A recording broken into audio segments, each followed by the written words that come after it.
Hello everyone, welcome to the third lecture of inventories। तो हमने most of the part complete कर लिया inventories का। हालांकि कुछ कुछ छोटे छोटे क्वेश्चंस है। एक तो दो क्वेश्चन तो मुझे पीडीएफ से करवाना है, जो मैंने आपको पीडीएफ भेजा हुआ है। तो दो क्वेश्चन मुझे वो करवाने हैं और एक क्वेश्चन मुझे प्रैक्टिकल 4 करवाना है। यही क्वेश्चंस हैं जो अपने बुक से पेंडिंग है या फिर इन्वेंटरी चैप्टर से पेंडिंग है। एंड इन्वेंटरी चैप्टर मैंने स्टार्टिंग से आपको बोला हुआ है, थोड़ा अलग है आपके लिए, नया भी है, नया सीखने को मिल रहा है आपको, ठीक है ना। तो और क्वेश्चन नंबर 4 एक अलग टाइप का है, वो मैं करवाऊँगा आपको। 3 मैंने ऑलरेडी करवा दिया है। अच्छा, क्वेश्चन नंबर 1 भी है, ठीक है ना। इसमें आपको हो सकता है ये भी कराना पड़े मुझे। इसमें थोड़ा सा अलग रिक्वायरमेंट है क्वेश्चन का। अगर ये कोई ध्यान नहीं देगा एग्ज़ाम में तो वो गलती कर देगा। अगर कोई क्वेश्चन ये ध्यान नहीं देता एग्ज़ाम में तो इस पर गलती करके आ जाएगा, ठीक है ना। तो 1 भी मुझे हालांकि दिखाना है। तो सबसे पहले मैं पीडीएफ वाले क्वेश्चन से स्टार्ट करता हूँ, और क्योंकि मेरे हिसाब से ये चैप्टर बहुत इंपॉर्टेंट है, एकदम अलग टाइप का है। तो और इस पर क्वेश्चन आरटीपी एमटीपी में तो रहता है, लेकिन पता नहीं एग्ज़ाम में क्यों नहीं आता। एग्ज़ाम में 5 मार्क्स का आया हुआ है, मैंने आपको पैटर्न भेजा हुआ है। पिछले बार 2 मार्क्स का क्वेश्चन आया प्लस एक 5 मार्क्स का थ्योरी आ गया, या 4 मार्क्स का थ्योरी आ गया। तो इस टाइप से आ रहे हैं, क्योंकि मुझे क्यों लगता है पता नहीं, एक टर्म में ये लोग 10 मार्क्स का क्वेश्चन डालेंगे। तो क्योंकि इनका आरटीपी एमटीपी में भी रहता है क्वेश्चंस। तो पीडीएफ वाले क्वेश्चन से हम स्टार्ट करते हैं। पीडीएफ वाला 1 हो चुका है और 4 हो चुका है। तो पीडीएफ का क्वेश्चन नंबर 2 देखते हैं, ठीक है ना। जो मैंने पीडीएफ भेजा हुआ है उसका क्वेश्चन नंबर 2। क्वेश्चन रीड करो। बुक बाद में कराता हूँ, बुक का 2 क्वेश्चन मुझे करवाना है, 1 और 4 ये मैं बाद में कराता हूँ। पहले पीडीएफ कंप्लीट करते हैं, ठीक है ना। पीडीएफ से क्वेश्चन नंबर 2 देखो। क्वेश्चन पे फोकस करो। मैं भी पीडीएफ से ही देख रहा हूँ, मुझे भी पीडीएफ से ही देखना है ये क्वेश्चन। तो sky limited keeps no stock records. Question ध्यान देना, है ना, क्योंकि आपको देखना पड़ेगा कि आप आज कौन से पॉइंट पे खड़े हो और आपको कौन सा दिन का स्टॉक निकालना है, ठीक है ना। स्टॉक टेकिंग का क्वेश्चन है ये सब। Sky limited keeps no stock records but a physical inventory of stock is made at the end of each quarter and the valuation is taken at cost. क्या बोल रहे हैं? बोलते हैं इसके पास कोई स्टॉक का रिकॉर्ड्स है नहीं, है ना। कोई रिकॉर्ड मेंटेन नहीं करता है, ये जाके फिजिकली चेक करता है। बहुत अच्छी बात है, फिजिकली चेक करना ही चाहिए, लेकिन हिसाब से एक रजिस्टर भी रखना चाहिए क्रॉस चेक करने के लिए, लेकिन ठीक है ये लोग नहीं रखते हैं। And is made at the end of each quarter. हर एक क्वार्टर को करते हैं ये लोग क्या करते हैं, हर 3-3 महीना में जाके, जैसे जून में, सितंबर में, दिसंबर में और मार्च में, हर क्वार्टर में जाके ये लोग स्टॉक को वैल्यू करते हैं और उसको कॉस्ट पे दिखाते हैं, ठीक है, अच्छी बात है। The companies year ends on 31 March 2018। Company का ईयर एंड कब हो रहा है? 31 मार्च 2018 को, मतलब वही फाइनेंशियल ईयर फॉलो होता है इन लोग का, है ना। अच्छा, and their accounts have been prepared to that date. बोलते हैं यहाँ तक अकाउंट्स बना रहे हैं, ठीक है, अच्छी बात है। The stock valuation taken on 31 March 2018। बोलते हैं यहाँ पे स्टॉक वैल्यूएशन लिया गया था, फिजिकली ही लिया गया था। Was however misleading. अच्छा, मिसलीडिंग था। मिसलीडिंग मतलब कुछ गड़बड़ था, मतलब मिस्टेक था उसमें। And you have been advise to value the closing stock as on 31 March 18 with the stock figure as on 31 December 2017। क्या बोलना चाह रहे हैं लोग, सोचो। बोलते 31 मार्च को ईयर एंड होता है। 31 मार्च 2018 को हमने स्टॉक टेकिंग करने गए थे हम लोग, है ना, हमारे लोग गए थे, लेकिन पता नहीं क्या हुआ, उनसे मिस्टेक हुआ है। मतलब हमें लग रहा है कि जो भी, मतलब पक्का क्या हुआ होगा, जो स्टोर मैनेजर है ना, जो भी गोडाउन मैनेजर है, सोचो, उसको हमने भेजा होगा कि भाई तू स्टॉक काउंट करके ला। अब वो जो स्टॉक काउंट करके लाया है ना, मतलब मालिक को लग रहा है कि इसमें गड़बड़ी है, पक्का उसी ने कुछ चोरी वोरी किया है, इसलिए वो ना गलत स्टॉक दिखा रहा है। तो बोलते हैं आपको बुलाया जाता है, एक ऑडिटर को बुलाया जाता है, सीए सर को बुलाया जाता है। बोलते हैं सर आप अपने आर्टिकल को भेजो, अपने असिस्टेंट को भेजो, और सर मेरे आप अपने एंड से चेक करा के दो कि हमारे स्टॉक क्या होना चाहिए। और बोलते हैं ये निकालने के लिए आप कौन से फिगर से स्टार्ट कर सकते हो? 31 दिसंबर 2017। क्या बोला था क्वेश्चन में पहले ही, कि हर 3-3 महीना में जाके चेक करता है। तो थर्ड क्वार्टर के एंड में इसने वैल्यू लिया होगा, हाँ लिया होगा। तो बोला कि you have been advise to value the closing stock as on 31 March 18 with the stock figure of 31 December 2017। मतलब हम लोग का जो थर्ड क्वार्टर का जो फिगर है वो एकदम सर है, वो एकदम सही है, वो एकदम करेक्ट है ना, वो एकदम सटीक है, एकदम एकदम करेक्ट है। बोला उसमें कोई भी दिक्कत नहीं है, आप ये वाला फिगर यूज़ करो और हमें 31 मार्च 2018 का फिगर बता दो सर, हमें ना ये जो स्टॉक टेकिंग हुआ है वो गलत लग रहा है। तो ठीक है, तो आप कौन से डेट पे खड़े हो? 31 दिसंबर 2017 और आपको निकालना है 31 मार्च 2018। बताओ, अभी तक हमने जो भी क्वेश्चन किया है प्रीवियस क्लास में, हमें जो भी स्टॉक दिया रहता था या तो वो 10 अप्रैल का, 15 अप्रैल का, 12 अप्रैल इस टाइप से दिया रहता था। लेकिन इस क्वेश्चन में आपको यहाँ का स्टॉक दिया हुआ है और आपको आगे का स्टॉक निकालना है, ठीक है ना। कैसा भी टाइप का क्वेश्चन आ सकता है, तो कुछ रट्टा नहीं मारने की परचेज ऐड होगा, सेल्स का कॉस्ट निकाल के उसे माइनस करेंगे, ऐसा कोई रट्टा नहीं है। एकदम लॉजिकली सोचना है, क्योंकि ये पीछे आपको हो सकता है आगे का इन्वेंट्री दे दे, आपको पीछे आना पड़ सकता है, हो सकता है आपको यहाँ से स्टार्ट करने बोले, आपको आगे का निकालना पड़ सकता है। तो आप रट्टा मारोगे तो गड़बड़ हो जाएगा, ठीक उल्टा हो जाएगा फिर, है ना। तो रट्टा नहीं मारना है यहाँ पे, एकदम लॉजिकली सोचना, आराम से आंसर निकलेगा, पक्की बात है एकदम। The cost of stock on 31 December 2017 as shown by the inventory sheet was 80,000। बोलता सर यहाँ पे आपको स्टॉक दे दिया 80,000, ठीक है ना। मैं इसी टाइप से आपको क्वेश्चन सॉल्व करा के दिखा दूंगा। इसको कैसे प्रेजेंटेशन करना है आपने बुक में भी देख लिया होगा, मैंने पिछले क्लास में भी दिखाया था, आपको पता है ना। स्टार्ट कैसे करना है, valuation of stock as on 31 March 2018 लिखोगे, स्टार्ट करोगे स्टॉक एज ऑन 31 दिसंबर 2017 80,000, फिर जो प्लस माइनस करना है वो करना। मैं एकदम आपको लॉजिकली समझाने जा रहा हूँ, इसलिए मैं इस फॉर्मेट में कर रहा हूँ। तो हम यहाँ से स्टार्ट कर रहे हैं क्वेश्चन, ठीक है ना। आगे क्या बोल रहा है, बोलता है on 31 December stock sheet showed us following discrepancy. Stock sheet जो बना हुआ था ना, जहाँ से आपने 80,000 देखा, जो भी फिजिकल स्टॉक हम लोग देखने गए थे, वहाँ पे कुछ प्रॉब्लम था। इसमें भी प्रॉब्लम था भैया, हाँ इसमें भी कुछ प्रॉब्लम था, क्वेश्चन बता रहे हैं, चलो ठीक है। बोलते हैं कि a page total of 5,000 had been carried to summary sheet as 6,000। देखो हमारे पास क्या होगा, हमारे पास हो सकता है हज़ारों लाखों स्टॉक्स होंगे अलग अलग टाइप के। अगर कोई राशन वाला है तो उसके पास दुनिया भर का साबुन होगा, है ना। 10 कंपनी के 10 अलग अलग साबुन, हज़ारों स्टॉक होंगे। तो उन्होंने क्या किया होगा, एक सिंगल शीट बनाया होगा, उसमें शीट में सब में मार्क कर रहे होगे इतना इतना है, इतना इतना। अब क्या वो बड़ा सारा जो शीट है, उसके बाद जो 100-200 पन्ना का शीट बना हुआ है इन्वेंट्री का, क्या वो देख के वो स्टॉक लिखेगा, या उसका एक समरी बनाएगा कि भाई टोटल सोप इतना, टोटल आटा इतना, टोटल ये उतना, टोटल पेस्ट इतना। एक समरी बनाएगा ना उसका, कि लंबा चौड़ा दिखा देगा, देखो सर नीम साबुन इतना, नीम साबुन काला वाला इतना, नीम साबुन हरा वाला इतना, ऐसा तो नहीं ना। वो लंबे शीट में बनाएगा, जब इन्वेंट्री गोडाउन में जाकर चेक करेगा वो वैसे ही करेगा।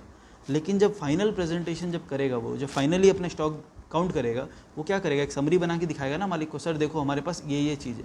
तो जब वो समरी शीट बना रहा था ना, समरी शीट में उसने क्या कर दिया, जो एक पेज टोटल 5,000 दिखा रहा था, उसने गलती से 6,000 लिख दिया।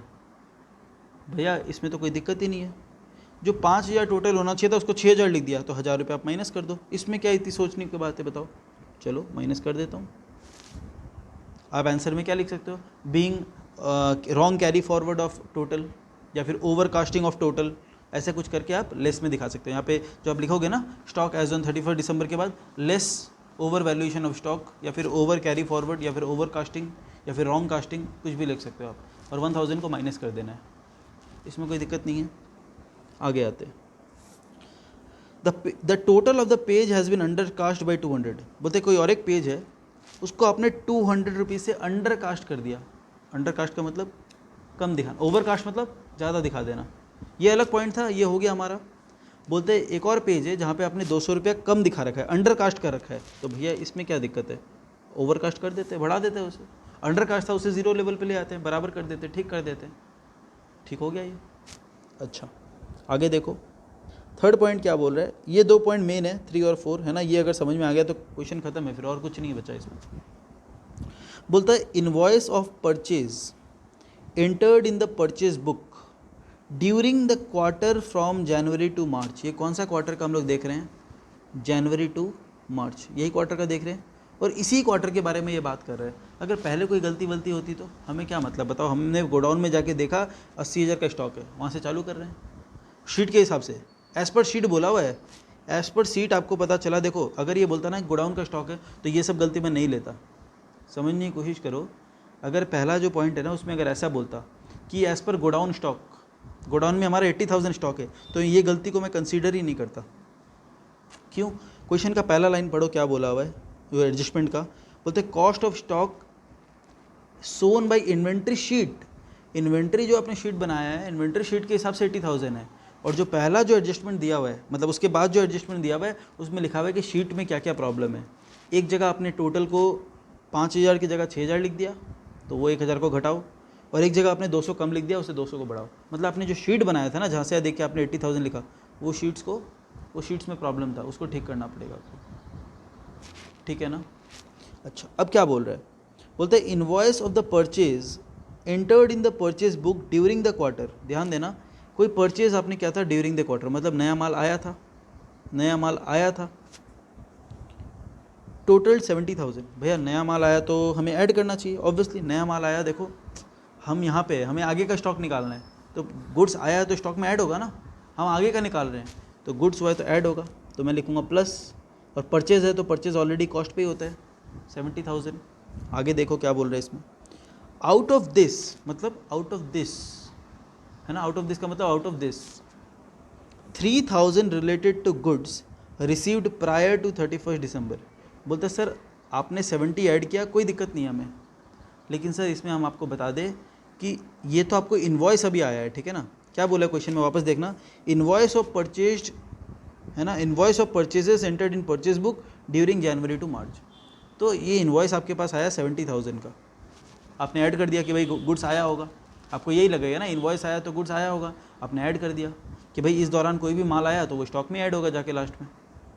लेकिन हुआ क्या, बोलता out of this 70,000 3,000 related to goods received prior to 31 December. क्या बोलना चाह रहे हैं, बोलता सर इसमें से 3,000 का माल ऐसा है जो 31 दिसंबर से पहले ही आ चुका है।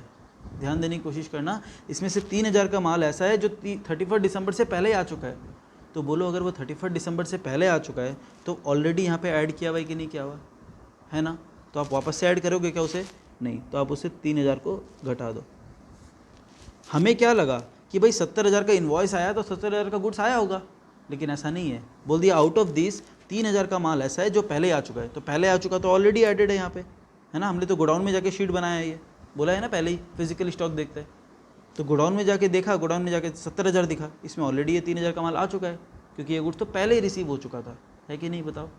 हाँ, इसके बाद इन्वॉइसेस एंटर्ड इन अप्रैल, बोलते हैं इन्वॉइस एंट्री क्या अप्रैल में, अच्छा ठीक है, relating to goods received in March. बताओ क्या बोल रहे हैं, आपको निकालना क्या है, क्वेश्चन क्या बोल रहे हैं, you need to calculate closing stock, है ना, हम लोग को क्लोजिंग स्टॉक निकालना है इतना का। अब आप बताओ कोई भी परचेज़ या सेल कब रिकॉर्ड करना चाहिए, या सेल कब रिकॉर्ड करना चाहिए, आप याद करके बताओ। भैया सेल रिकॉर्ड करना चाहिए जब गुड्स का ओनरशिप ट्रांसफ़र हो जाए, है ना, आपने क्लास 11 में पढ़ा होगा रियलाइजेशन कंसेप्ट, या फिर जिसने भी मेरा थ्योरी क्लास अटेंड किया है, हमने 2 कंसेप्ट क्या था, रियलाइजेशन कंसेप्ट या revenue recognition concept. Realisation concept बोलो या रेवेन्यू रिकॉग्निशन कंसेप्ट बोलो, ये बोलता है कि पहला कंडीशन कि गुड्स का ओनरशिप ट्रांसफ़र होना चाहिए, गुड्स का जो मालिकाना हक है ना वो ट्रांसफ़र हो जाना चाहिए। दूसरा कि पैसा आएगा ये सर्टेन होना चाहिए, तभी आप किसी सेल को बुक कर सकते हो, तभी आप कोई सेल को रिकॉर्ड कर सकते हो, मतलब गुड्स का ओनरशिप ट्रांसफ़र होना चाहिए। देखो यहाँ पे क्या हुआ, कोई और इन्वॉइस का बात कर रहा है कि 4,000 रुपये का इन्वॉइस है अप्रैल महीना का, ये 70,000 का इन्वॉइस कौन सा है, ये 70,000 का जो इन्वॉइस हमने लिखा है वो है जनवरी टू मार्च का। तो बताइए जो 4,000 का बोल रहे हैं वो इसमें इंक्लूडेड है कि अलग है, वो अलग है। ये जो 70,000 का इन्वॉइस है ये तो जनवरी टू मार्च के बीच का है कि नहीं, ये जो जनवरी टू मार्च के बीच का इन्वॉइस है इसमें से 3,000 का माल पहले आ चुका, उसका हमने एडजस्टमेंट कर लिया। अब आगे देखो, बोलते हैं इन्वॉइसेस एंटर्ड इन अप्रैल, अप्रैल में इन्वॉइस बनाया है, या फिर हमने अप्रैल में इन्वॉइस एंट्री किया परचेज का, relating to goods received in March, लेकिन आपने मार्च में ही रिसीव कर लिया। बताओ ओनरशिप आपके पास कब आ गया गुड्स का, भैया ओनरशिप तो मार्च में आ गया, तो ये कौन सा साल का गुड्स में इंक्लूड होना चाहिए, भैया 31 मार्च तक तो गुड्स आपके पास आ गया था। तो आप क्या करोगे, 4,000 को ऐड कर दोगे। क्यों ऐड कर रहे हैं सोचो, गुड्स हमारे पास आ चुका, ओनरशिप हमको ट्रांसफ़र हो चुका, बस इन्वॉइस ही तो नहीं आया था ना। अब आप अगर सोच रहे हो कि भैया ये क्या पता ऑलरेडी इसमें इंक्लूडेड है क्या नहीं, तो इसलिए मैंने आपको बोला था क्वेश्चन का आप लाइन देखो, थर्ड पॉइंट का जो एडजस्टमेंट है उसमें लाइन देखो, बोला है कि invoice of purchase received between January to March, ये सिर्फ जनवरी टू मार्च का इन्वॉइस है, और ये जो माल आपके पास आया 4,000 का, ये कब का इन्वॉइस है, अप्रैल का, मतलब ये अलग है या सेम है, अलग है, क्योंकि इसका इन्वॉइस के बारे में तो यहाँ जिक्र ही नहीं हुआ है पहले। यहाँ पे बोल रहे जनवरी टू मार्च का इन्वॉइस, और ये बोल रहे अप्रैल का इन्वॉइस, लेकिन माल तो आपके पास आ चुका है, तो गुड्स के मालिक तो आप बन चुके हो, तो आपके इन्वेंट्री में ऐड हो जाना चाहिए। करेक्ट है, हाँ भैया, हाँ भैया, क्या हम इसे अलग अलग भी कर सकते हैं, कर लो, मेरे हिसाब से ज़रूरत नहीं है अलग करने का, क्योंकि ये सब लिंकेज है, लिंक्ड पॉइंट है ये सब, है ना। आप 70,000 को अलग से ऐड करोगे, फिर इसे माइनस करोगे, फिर इसे ऐड करोगे, इससे अच्छा एक साथ ही कर सकते हो ब्रैकेट में, है ना। ठीक है ना, ब्रैकेट में भी शो कर सकते हो। अच्छा भैया मतलब कभी हम लोग परचेज दिखाते हैं और परचेज रिटर्न दिखाते हैं, उसको भी ब्रैकेट में दिखा सकते हैं? बिल्कुल दिखा सकते हो, बिल्कुल दिखा सकते हो, कोई दिक्कत वाली बात नहीं है, ठीक है ना। अच्छा ठीक है भैया, ठीक है।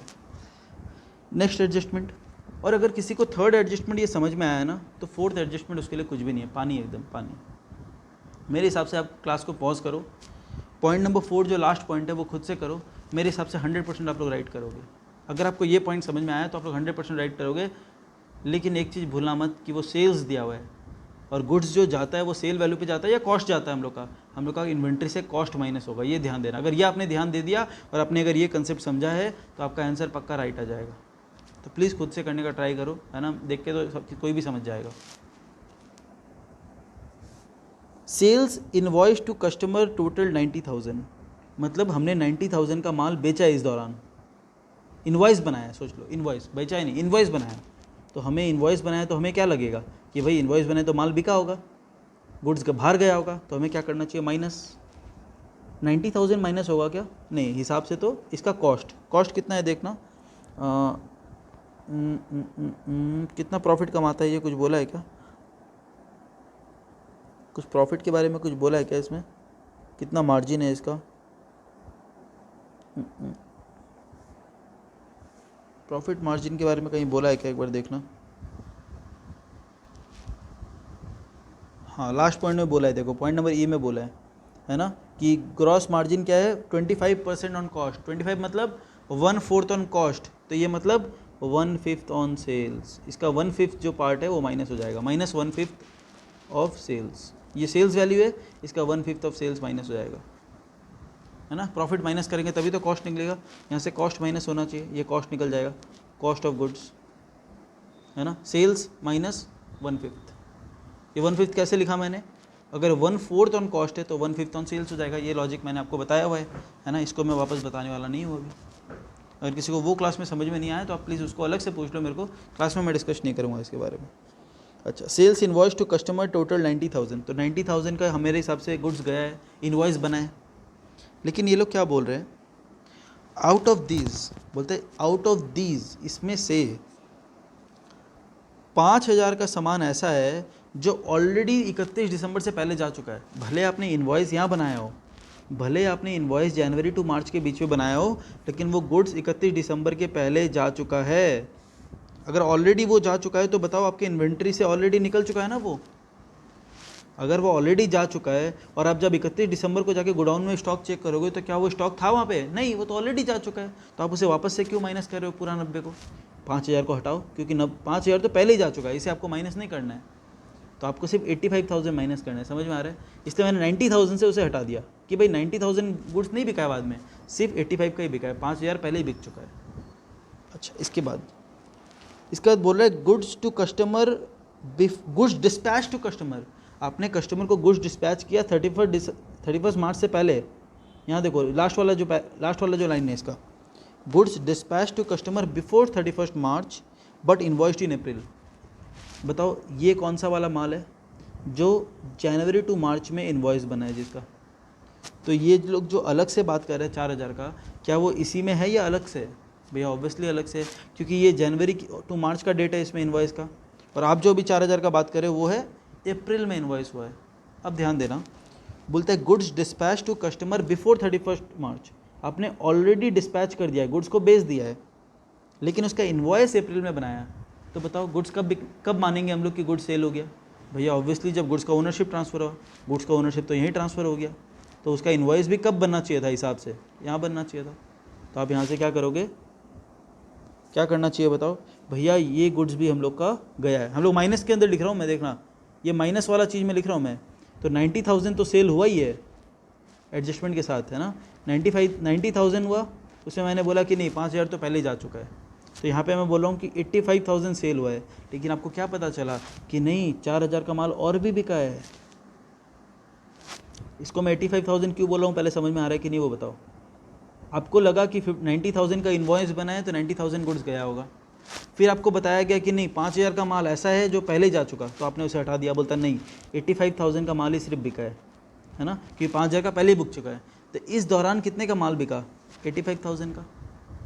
अब बाद में एक और पॉइंट बोलता है कि नहीं 4000 का माल और भी बिका है, तो सेल्स में मैंने और ऐड कर दिया, तो टोटल सेल्स कितना आ गया 89,000 का, है ना। 90 - 5 + 4 89,000 का, तो 89,000 का 1/5 में अगर माइनस करूँगा, 89,000 का 1/5 अगर मैं माइनस करूँगा, ये माइनस करना अगर कोई भूल गया तो दिक्कत है फिर, है ना। ये माइनस करना नहीं भूलना है।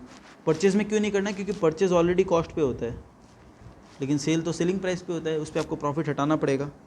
तो ये आएगा 71,200, राइट, 71,200।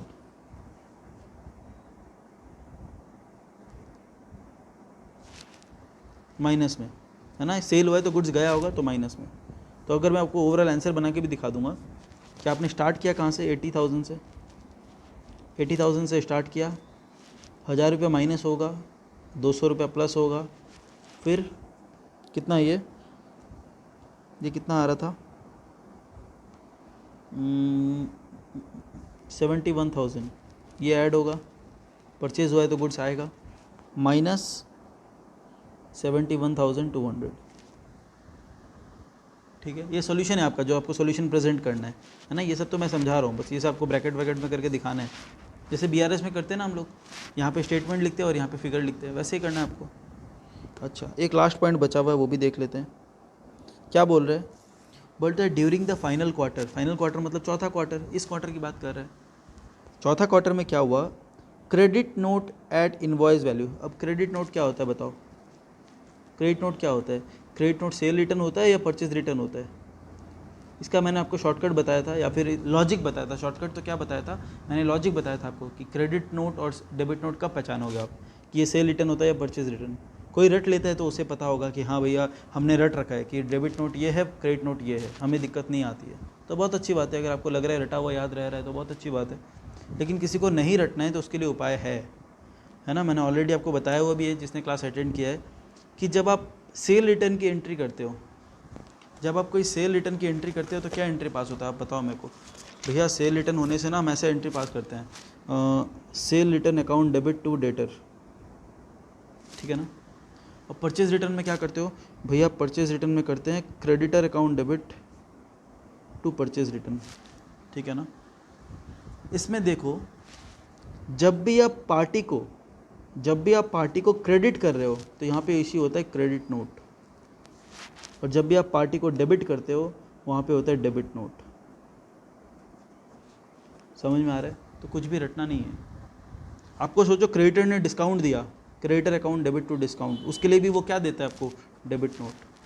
आपने डेटर को डिस्काउंट दिया, discount allowed account debit to debtors, debtors क्या हो रहा है, क्रेडिट हो रहा है ना, तो क्रेडिट नोट। पार्टी डेबिट हो रहा है तो डेबिट नोट, पार्टी क्रेडिट हो रहा है तो क्रेडिट नोट। ये होता है logic credit note debit note का। रट्टा मारा हुआ है तो दिक्कत आने वाला है ना। रट्टा जहाँ तक 12 तक था वहीं तक रहने देना। अगर आपको लॉजिक पता था तो बहुत अच्छी बात है, मैं अप्रिशिएट करता हूँ जिस भी टीचर ने आपको पढ़ाया है, ठीक है ना, कि उसने लॉजिक बता के पढ़ाया आपको। यहाँ पे क्या बोल रहे हैं, इस दौरान ड्यूरिंग द फाइनल क्वार्टर एक क्रेडिट नोट आया।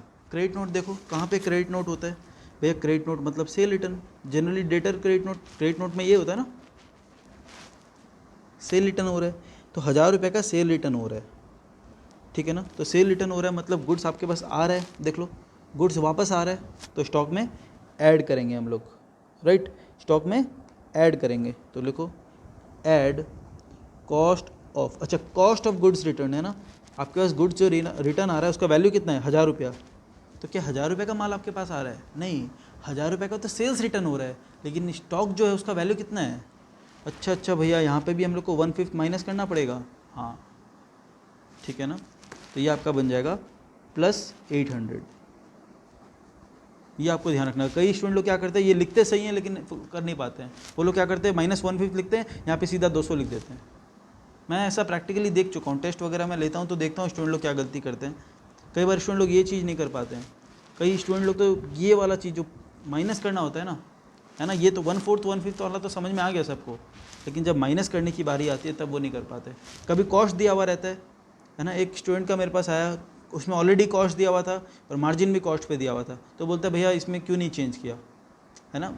कई स्टूडेंट्स का आया, 2-3 जन का आया मेरे पास कि भैया ये कॉस्ट पे दिया हुआ है तो सेल क्यों नहीं किया। भाई उसमें ऑलरेडी कॉस्टिंग दिया हुआ था, उसमें ऑलरेडी लिखा हुआ था कि गुड्स कॉस्टिंग इतना, अब कॉस्टिंग ऑलरेडी दिया हुआ है तो उसमें मैं क्या चेंज करूँ बताओ, ऑलरेडी वो कॉस्टिंग ही दिया हुआ है, ठीक है ना। तो ये सब चीज़ आपको ध्यान रखना पड़ेगा वहाँ पे। जैसे इस क्वेश्चन पे था, मैं दिखा रहा हूँ आपको, ये रहा गुड्स कॉस्टिंग 75,000, तो इसका कॉस्ट है ये। यहाँ पे बोला है 33 1/3 ऑन कॉस्ट, तो मार्जिन भी कॉस्ट पे है, आपके पास वैल्यू है वो भी कॉस्ट पे है, तो आप तो डायरेक्ट 1/3 लगा सकते हो ना इस पर, डायरेक्ट 1/3 लगा के 25,000 प्रॉफिट आपको पता चल जाएगा। अब इसमें आप 1/4 निकाल लोगे फिर बोलोगे इस पे लगाऊंगा, तो नहीं होगा ना, ये तो कॉस्ट फिगर है, फिगर भी कॉस्ट का है, मार्जिन भी कॉस्ट का है, तब तो कोई दिक्कत ही नहीं है। गड़बड़ कब होती है, जब आपको कॉस्ट का फिगर पता है लेकिन मार्जिन पता है सेल्स का, आपको सेल्स का फिगर पता है मार्जिन पता है कॉस्ट का, तब होता है गड़बड़। यहाँ तो आपको दिया भी कॉस्ट है और मार्जिन भी कॉस्ट पे है, 33 1/3 ऑन कॉस्ट। अच्छा, एक और डाउट मैं आपको स्टूडेंट का बताता हूँ, स्टूडेंट लोग क्या डाउट पूछते हैं, है ना। ये भी 1-2 जन का डाउट आया मेरे पास कि भैया यहाँ पे ना लीफो मेथड आप जब करा रहे थे तो यहाँ पे एक मिस्टेक है। अच्छा, क्या मिस्टेक है भैया, एक गुड्स खरीदा गया 4 तारीख को, है ना, ये गुड्स खरीदा गया 4 तारीख को और ये गुड्स बिका 5 तारीख को, ठीक है ना। तो आपने बोला भैया लास्ट इन फर्स्ट आउट, जो गुड्स लास्ट में खरीदा गया उसे बेचना चाहिए, है ना, जो गुड्स लास्ट में खरीदा गया उसे बेचना चाहिए। तो भैया लास्ट में तो हमने 28 तारीख को गुड्स खरीदा था, तो ये गुड्स बिकना चाहिए, है ना। लास्ट इन फर्स्ट आउट, जो लास्ट में खरीदा वो पहले बिकेगा, भैया आपने ऐसा बोला था, ठीक है, ठीक है। तो यहाँ पे परचेज़ हुआ 4 तारीख को, सेल हो रहा है 5 तारीख को, तो बोलता है भैया आपको 28 तारीख को अगला गुड्स बेचना चाहिए था, वो लास्ट में आया। अब आप ये समझो कि 5 तारीख को जब मैं गुड्स कोई बेच रहा हूँ, मैं 28 का माल कैसे बेच सकता हूँ? जो गुड्स मैंने अभी तक ख़रीदा ही नहीं है 28 तारीख वाला, वो मैं कैसे बेच दूँ बताओ, है ना। तो जो लास्ट गुड्स होता है ना, लास्ट लेटेस्ट वाला में से, क्योंकि इसके बाद जो गुड्स मैं खरीदूंगा वो तो मेरे पास आया ही नहीं है, मैं कैसे बेच दूँ बताओ। मेरे पास जब मैं 5 तारीख को माल बेच रहा हूँ, अब यहाँ से देखो ना, आपके पास कौन सा गुड्स है, एक ही गुड्स है। जब मैं यहाँ पे बेचूंगा ना ये वाला माल, 20 तारीख को जब मैं बेचूंगा, तब मेरे पास ऑप्शन है कि मेरे पास 4 टाइप का गुड्स है, तब मैं लास्ट से देखूंगा, लास्ट में जो आया उसे पहले, फिर ये, फिर ये, फिर ये, ठीक है ना। अच्छा, इसके बाद क्या करना है अपने को, ये चाहिए तो निकल गया। इसमें देख टोटल करते हैं कितना आ रहा है, 80,000 minus 1,000 plus 200 plus 71,000 minus 71,200 plus 800, 79,800 आ रहा है क्या, 79,800। तो इसे आप लिख देना value of stock as on 31 March 18। तो ये पहला क्वेश्चन हमने किया जिसमें हम फॉरवर्ड जा रहे हैं, तो इसलिए मैंने बोला था रटना मत कि परचेज ऐड होता है, सेल लेस होता है, फिर आप गड़बड़ हो जाएगा आपका आंसर पूरा, है ना। लॉजिकली समझना, फॉरवर्ड जा रहे हो आप तो गुड्स आ रहा है तो ऐड होगा, गुड्स जा रहा है तो लेस होगा, सीधी सी बात है। बैकवर्ड आ रहे हो तो उसी हिसाब से सोचना पड़ेगा, बिल्कुल लॉजिकल सोचना है आपको, ठीक है ना। क्वेश्चन नंबर 2 कंप्लीट है। क्वेश्चन नंबर 3 पे आता हूँ, और क्वेश्चन नंबर 3 के लिए मैंने ये बोला था ना एक बार आपको कि ये क्वेश्चन सिमिलर है बुक में, तो मैंने ये क्वेश्चन के लिए बोला था, ये वाला जो इलस्ट्रेशन 8 है ना, इसको मैंने ऑलरेडी होमवर्क भी दिया है। हालांकि अभी जो मैं क्वेश्चन कराऊंगा आपको, क्वेश्चन नंबर 3 मेरा PDF वाला, उसमें ऊपर का 3 पॉइंट्स एकदम सेम मिलेगा आपको, और उसमें एडिशनल और 2-3 पॉइंट है ना। वो RTP या MTP में आया हुआ है, मैं देख के बता देता हूँ आपको कहाँ पे आया हुआ है वो, ठीक है ना। तो वो क्या है, ऑलरेडी हम लोग का ये 3 पॉइंट को कॉपी कर लिया उन्होंने, ठीक है, लेकिन क्वेश्चन थोड़ा बड़ा बनाने के लिए, अच्छा क्वेश्चन बनाने के लिए उन्होंने उसमें और एडिशनल पॉइंट डाल दिए, मैं देख के बता रहा हूँ। हाँ, 2 पॉइंट और डाला हुआ है उसमें, ठीक है ना। ABC तो सेम है, और D और E 2 एडिशनल पॉइंट है। ये RTP का क्वेश्चन है, RTP May 19, ठीक है, रिवीजन टेस्ट पेपर May 19, ठीक है। तो जिसने क्वेश्चन नंबर 8 का रखा है उसके लिए तो पहला 3 पॉइंट एकदम ईजी है, तो बिना देखे प्लीज़ करो, ठीक है। मैं डेट लिख रहा हूँ पहले। A trader prepare his accounts on 31 March 2000 every year, due to some unavoidable reasons no stock could be possible till 15 तारीख। याद ध्यान देना, ये अच्छा क्वेश्चन है, बहुत बढ़िया क्वेश्चन है ये, ठीक है। 31 मार्च को आपका स्टॉक निकालना था, 31 मार्च 2018 का, लेकिन किसी कारण की वजह से आप यहाँ पे स्टॉक टेकिंग नहीं कर पाए थे, ठीक है ना। इसीलिए आप कब स्टॉक टेकिंग किया आपने, 15 मार्च 2018, ठीक है। देखो पहला 3 पॉइंट बहुत इजी है, और लास्ट का 2 पॉइंट मतलब ज़बरदस्त पॉइंट है ना, very important, very very important लिख सकते हो आप। ये क्वेश्चन भी ठीक था, ये भी अच्छा क्वेश्चन है, ये बहुत अच्छा क्वेश्चन है, क्योंकि इसका पॉइंट नंबर 4 और 5 जो है ना, डी और ई, ये बहुत ज़बरदस्त पॉइंट है। ठीक है ना, पहला 3 पॉइंट तो आपको बहुत ईजी लगेगा कि भाई 31 मार्च का स्टॉक निकालना है, किसी तरीक़ा से हम 15 अप्रैल को स्टॉक कर पाए थे, तो उल्टा है, हमें उल्टा जाना है, बैकवर्ड आना है हमें, है ना, हमें बैकवर्ड आना है। हमने स्टॉक टेकिंग कब किया? 15 अप्रैल को। उस दिन स्टॉक कितना था? 50,000। ठीक है, इसी वे में दिखा रहा हूँ आपको, 50,000 स्टॉक था। अब बताओ और क्या हुआ इसमें भैया? सेल्स, अच्छा सेल्स के लिए मार्जिन देख लो, कोई क्वेश्चन में कहीं पे ढूंढ लो मार्जिन दिया हुआ है क्या? हाँ दिया हुआ है, 20% ऑन सेल्स। मैं शांति में आ गया, सेल्स पे मार्जिन दिया हुआ है और मेरे पास सेल्स का फिगर है, मुझे कुछ चेंज करना है क्या? नहीं। 20% मतलब 1/5, मेरे पास ऑलरेडी सेल्स का फिगर है, तो मैं सीधा 1/5 लगाऊंगा। चलो अब ध्यान दो, सेल्स दिया हुआ है 41,000 इंक्लूडिंग कैश सेल्स। बताओ कैश सेल्स से कोई फ़र्क पड़ता है? कैश में हो, क्रेडिट में हो, गुड्स को क्या फ़र्क पड़ता है भाई? इन्वेंट्री से मतलब है हम लोग को। कैश में बिका तो कुछ ज़्यादा माल जाता है क्या कैश में? तो कैश में जाए या क्रेडिट में जाए, गुड्स तो जा रहे हैं अल्टीमेटली, है ना। देखो सेल हुआ है मतलब गुड्स यहाँ से गया है। अब यहाँ पे ध्यान दो, गुड्स यहाँ से गया है, अभी इस दौरान गुड्स यहाँ से गया है, इसका मतलब वो गुड्स पहले था। हम लोग पहले का स्टॉक निकाल रहे हैं ना, इस बार क्वेश्चन चेंज हो गया है, हम लोग पहले का स्टॉक निकाल रहे हैं। गुड्स यहाँ से अगर गया है मतलब पहले वो स्टॉक था, वो अभी बिका है, तो उसे क्या करेंगे? ऐड करेंगे। ठीक है ना, अगर आप रटोगे तो यहाँ पे माइनस हुआ था, देख लो यहाँ पे ऐड कर रहे हैं, रटना मत। ठीक है ना, तो गुड्स जा रहा है, तो गुड्स अभी गया मतलब पहले था हमारे पास, हम तो पहले का स्टॉक निकाल रहे हैं, तो उसे ऐड करो। कितना ऐड करेंगे? देखो 41,000 का सेल्स है, इसमें कैश सेल इंक्लूडेड है, तो होने दो, क्या दिक्कत है कैश सेल से, लेकिन आपको इसमें से प्रॉफिट मार्जिन हटाना पड़ेगा, वो है 1/5 आपको हटाना पड़ेगा। ठीक है ना। हाँ आगे देखो, परचेजेस आपने अभी खरीदा है, अभी खरीदा है मतलब वो गुड्स पहले तो नहीं था, अभी खरीदा है तो वो गुड्स यहाँ पे आके ऐड हो गया होगा। आपने कोई गुड्स इस दौरान खरीदा है तो वो यहाँ पे आके ऐड हो गया होगा, मतलब वो पहले नहीं था, तो उसे हटाओ, फेंको उठा के। 5034, इसमें कैश परचेज इंक्लूडेड है, तो क्या दिक्कत है? कैश परचेज हो, क्रेडिट हो, हमें क्या मतलब, गुड्स आया ना बस। अच्छा सेल्स रिटर्न, भैया क्या हम यहीं से सेल्स, ये जो सेल था यहीं पे माइनस करके कर सकते थे? बिल्कुल कर सकते थे, आप अलग भी कर सकते हो, वहाँ से माइनस करके भी कर सकते हो, जैसे मैंने ये सब चीज़ दिखाया था आपको, अलग से भी देख सकते हैं। सेल रिटर्न मतलब माल वापस आया है, माल बेचा हुआ माल वापस आया मतलब ये आपके पास पहले नहीं था, अभी आया है माल, ये रिटर्न। इस दौरान ये जो पीरियड है, इस दौरान आपका गुड्स कोई रिटर्न आया है ना, इस दौरान माल वो रिटर्न आया और यहाँ पे जाके ऐड हो गया, मतलब वो पहले नहीं था, तो माइनस कर दो। 1,000 रुपया माइनस करोगे या उसका कॉस्ट? भैया सेल हुआ था तो सेल प्राइस पे हुआ होगा, उसका कॉस्ट ऐड करेंगे, है ना। सेल्स रिटर्न वगैरह में आपको ध्यान रखना पड़ेगा कि परचेज रिटर्न हो रहा है तो कोई दिक्कत नहीं है, लेकिन जब सेल रिटर्न हो रहा है या सेल्स हो रहा है तो वो सेल अमाउंट पे होता है। आप जब सोचो कोई आपने 1,000 रुपये में सामान बेचा, तो आप जब उससे रिटर्न लोगे तो उसको 1,000 रुपये तो दोगे ना, थोड़ी कम दोगे, कॉस्ट थोड़ी दोगे। तो आपका 1,000 रुपया बोला है सेल रिटर्न है, तो इसमें तो प्रॉफिट भी जुड़ा हुआ था आपका, प्रॉफिट हटाओ, तभी तो आपको पता चलेगा कि कितना का गुड्स आया आपके पास। आप ये इन्वेंट्री चैप्टर कर रहे हो, ध्यान रखो, आपको प्रॉफिट से मतलब नहीं है यहाँ पे, है ना। प्रॉफिट जब देखना है तो पीएल अकाउंट बना के देख लेना, यहाँ पे आपको प्रॉफिट से मतलब नहीं है। ठीक है ना। पॉइंट नंबर 3 तक ये तो आपका बुक में भी है, आपने ऑलरेडी कर भी लिया होगा, इलस्ट्रेशन नंबर 8 कंप्लीट है। अब मैं आता हूँ एडिशनल क्वेश्चन में जो आरटीपी में दिया हुआ था, और मैं आरटीपी और एमटीपी का आपको फ़र्क बता दूँ। आरटीपी मतलब होता है रिवीजन टेस्ट पेपर, जो आईसीआई हर एग्ज़ाम से पहले निकालती है। इसमें क्या होता है, ये हर एक सब्जेक्ट का आता है, और इसमें क्या होता है चैप्टर वाइज, जैसे एक चैप्टर का नाम दिया उसका एक क्वेश्चन, एक चैप्टर एक क्वेश्चन, मतलब एक रिवीजन है। और इसका क्वेश्चन एकदम दमदार क्वेश्चन होता है, आरटीपी का क्वेश्चन एकदम दमदार होता है। और कुछ क्वेश्चन तो एकदम हाई लेवल के होते हैं, उस लेवल का क्वेश्चन एग्जाम में आता नहीं है हालांकि। तो आरटीपी का क्वेश्चन अगर आप लोग कर पा रहे हो तो बहुत अच्छा लेवल का क्वेश्चन है वो। एक होता है एमटीपी, एमटीपी का मतलब होता है मॉक टेस्ट।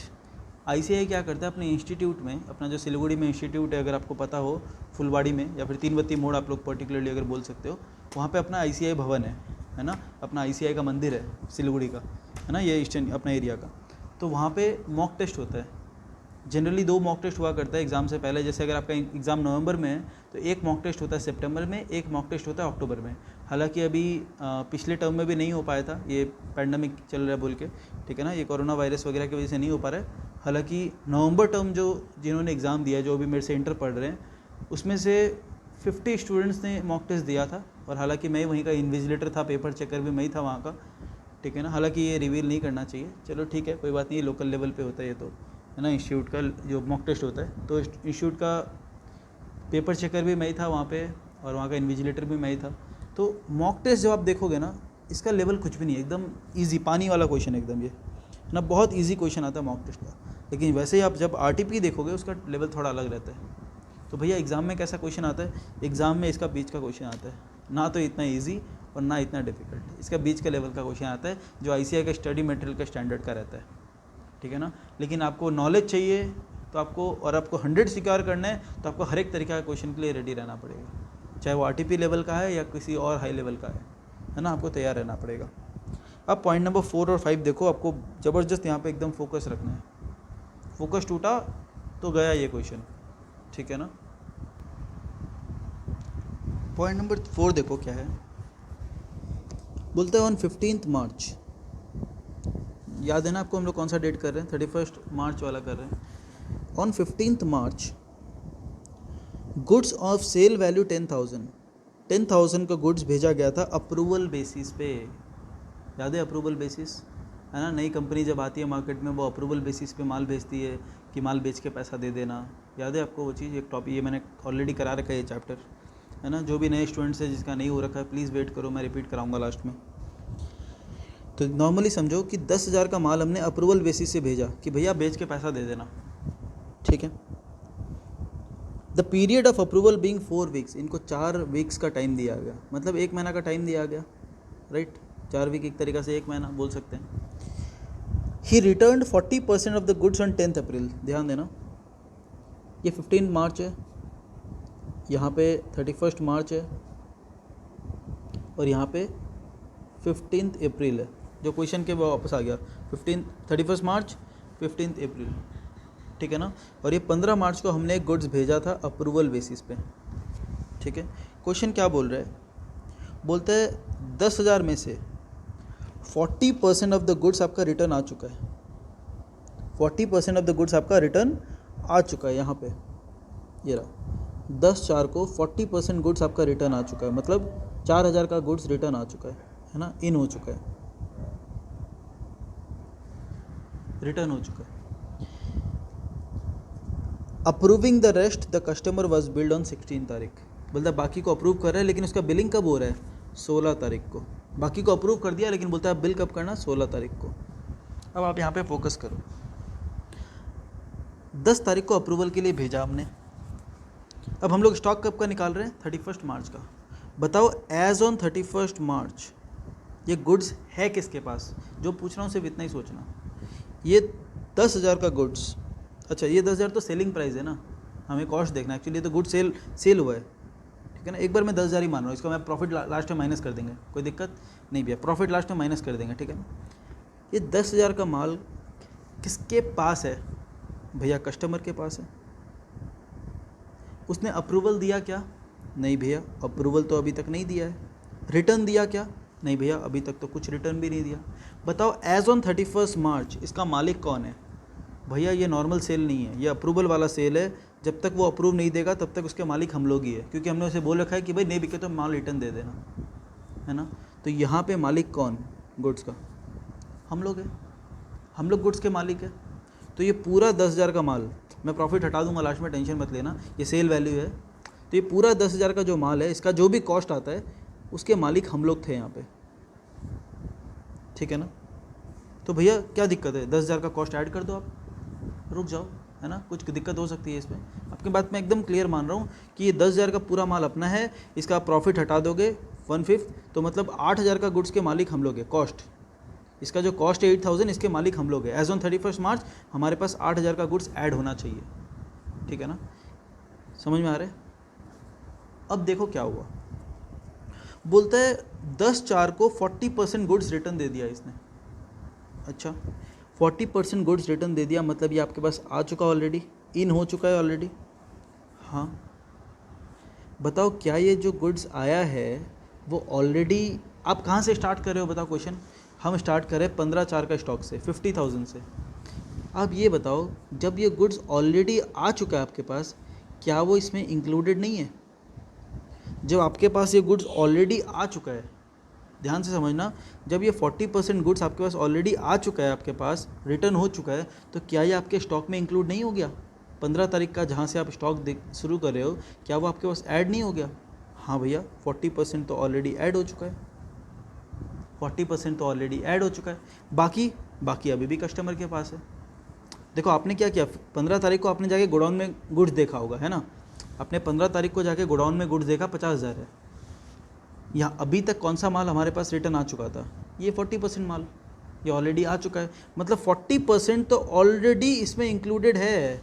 आप जहाँ से स्टार्ट कर रहे हो यहाँ पे 40% माल ऑलरेडी इंक्लूडेड है, क्योंकि वो 15 तारीख से पहले, जिस दिन आप स्टॉक देख रहे थे उससे पहले माल आ चुका था, तो वो ऑलरेडी यहाँ पे इंक्लूडेड है, ठीक है ना? और आपको 31 तारीख को कितना गुड्स ऐड करना है? पूरा 10,000। तो 100% गुड्स आपको ऐड करना है, जिसमें 40% तो ऑलरेडी आ चुका, बचा कितना? 60%, ठीक है ना? तो आपको ऐड करना है अपने स्टॉक में 10,000 का 60%, लेकिन आपको प्रॉफिट माइनस करना पड़ेगा क्योंकि ये सेल वैल्यू दिया हुआ है, करेक्ट? 10,000 का 40% इज ऑलरेडी एडेड। कहीं पे हिंदी में पेंसिल से जो जैसे लिखना है लिख लो, नहीं तो समझ में नहीं आएगा।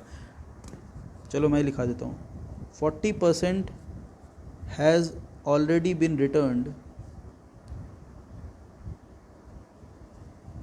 By party and hence included, या फिर ऑलरेडी इंक्लूडेड, या फिर hence included in the given stock of 50,000, क्योंकि वो ऑलरेडी आ चुका है, तो आपके 50,000 के स्टॉक में ऑलरेडी जुड़ा हुआ है।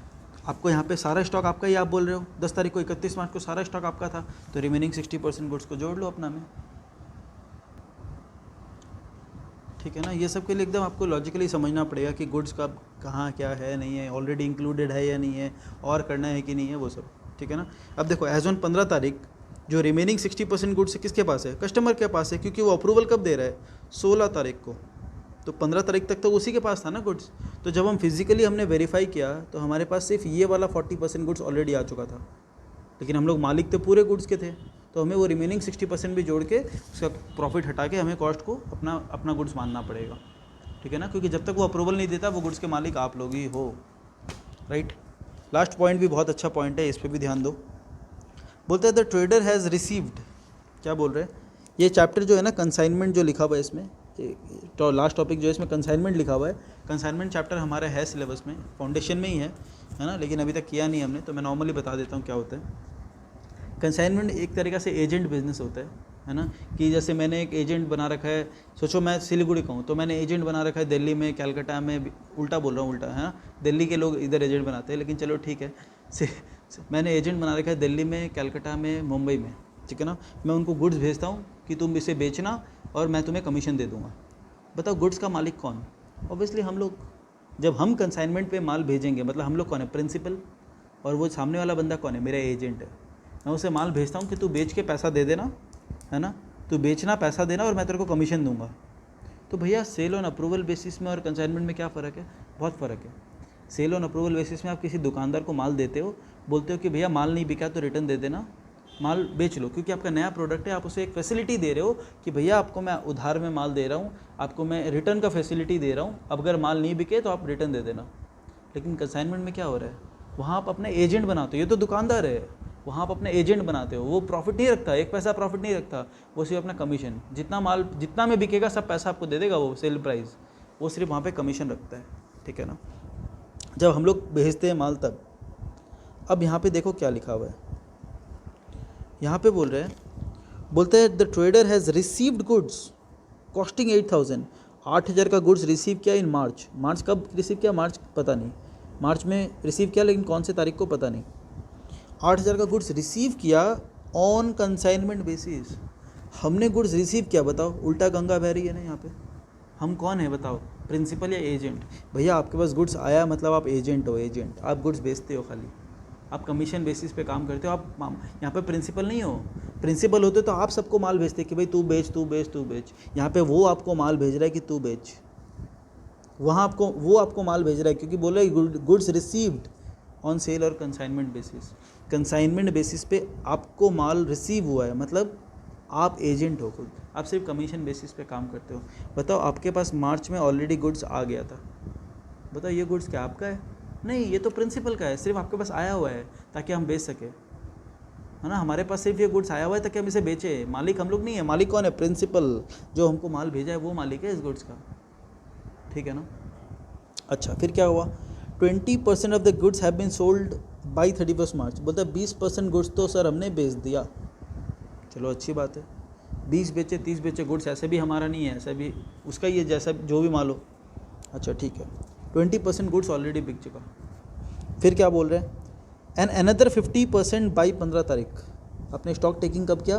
15 तारीख को। और बोलता है 15 तारीख तक इस दौरान 50% माल और बिक चुका। 20% पहले ही बिक गया था, 50% पहले ही बिक गया था। यहाँ पे कितना माल बचा हुआ है जिस दिन? अब ये गुड्स है किसके पास? हमारे पास, क्योंकि हम कौन है? एजेंट।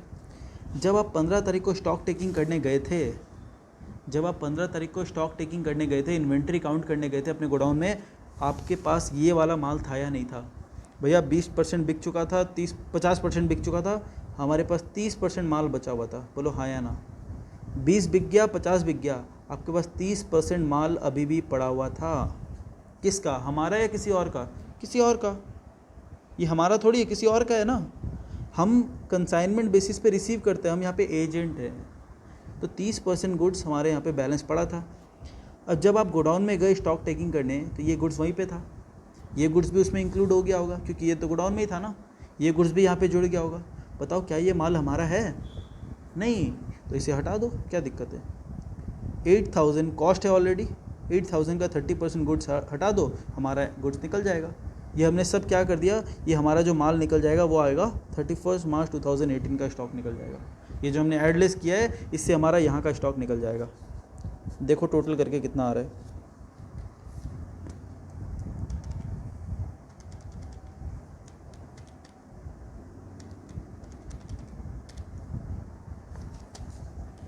$41,000 डिवाइड माइनस 8200 कितना आ रहा है? 32,800 ऐड होगा। Here are the top search results. इसके बाद और क्या है? 5038 माइनस होगा, 800 रुपीज़ माइनस होगा।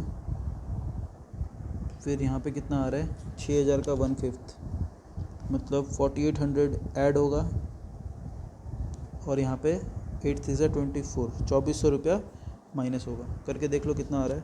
32,800 माइनस 5038 माइनस 800 प्लस 4800 माइनस 2400 और ऊपर था प्लस 50,000।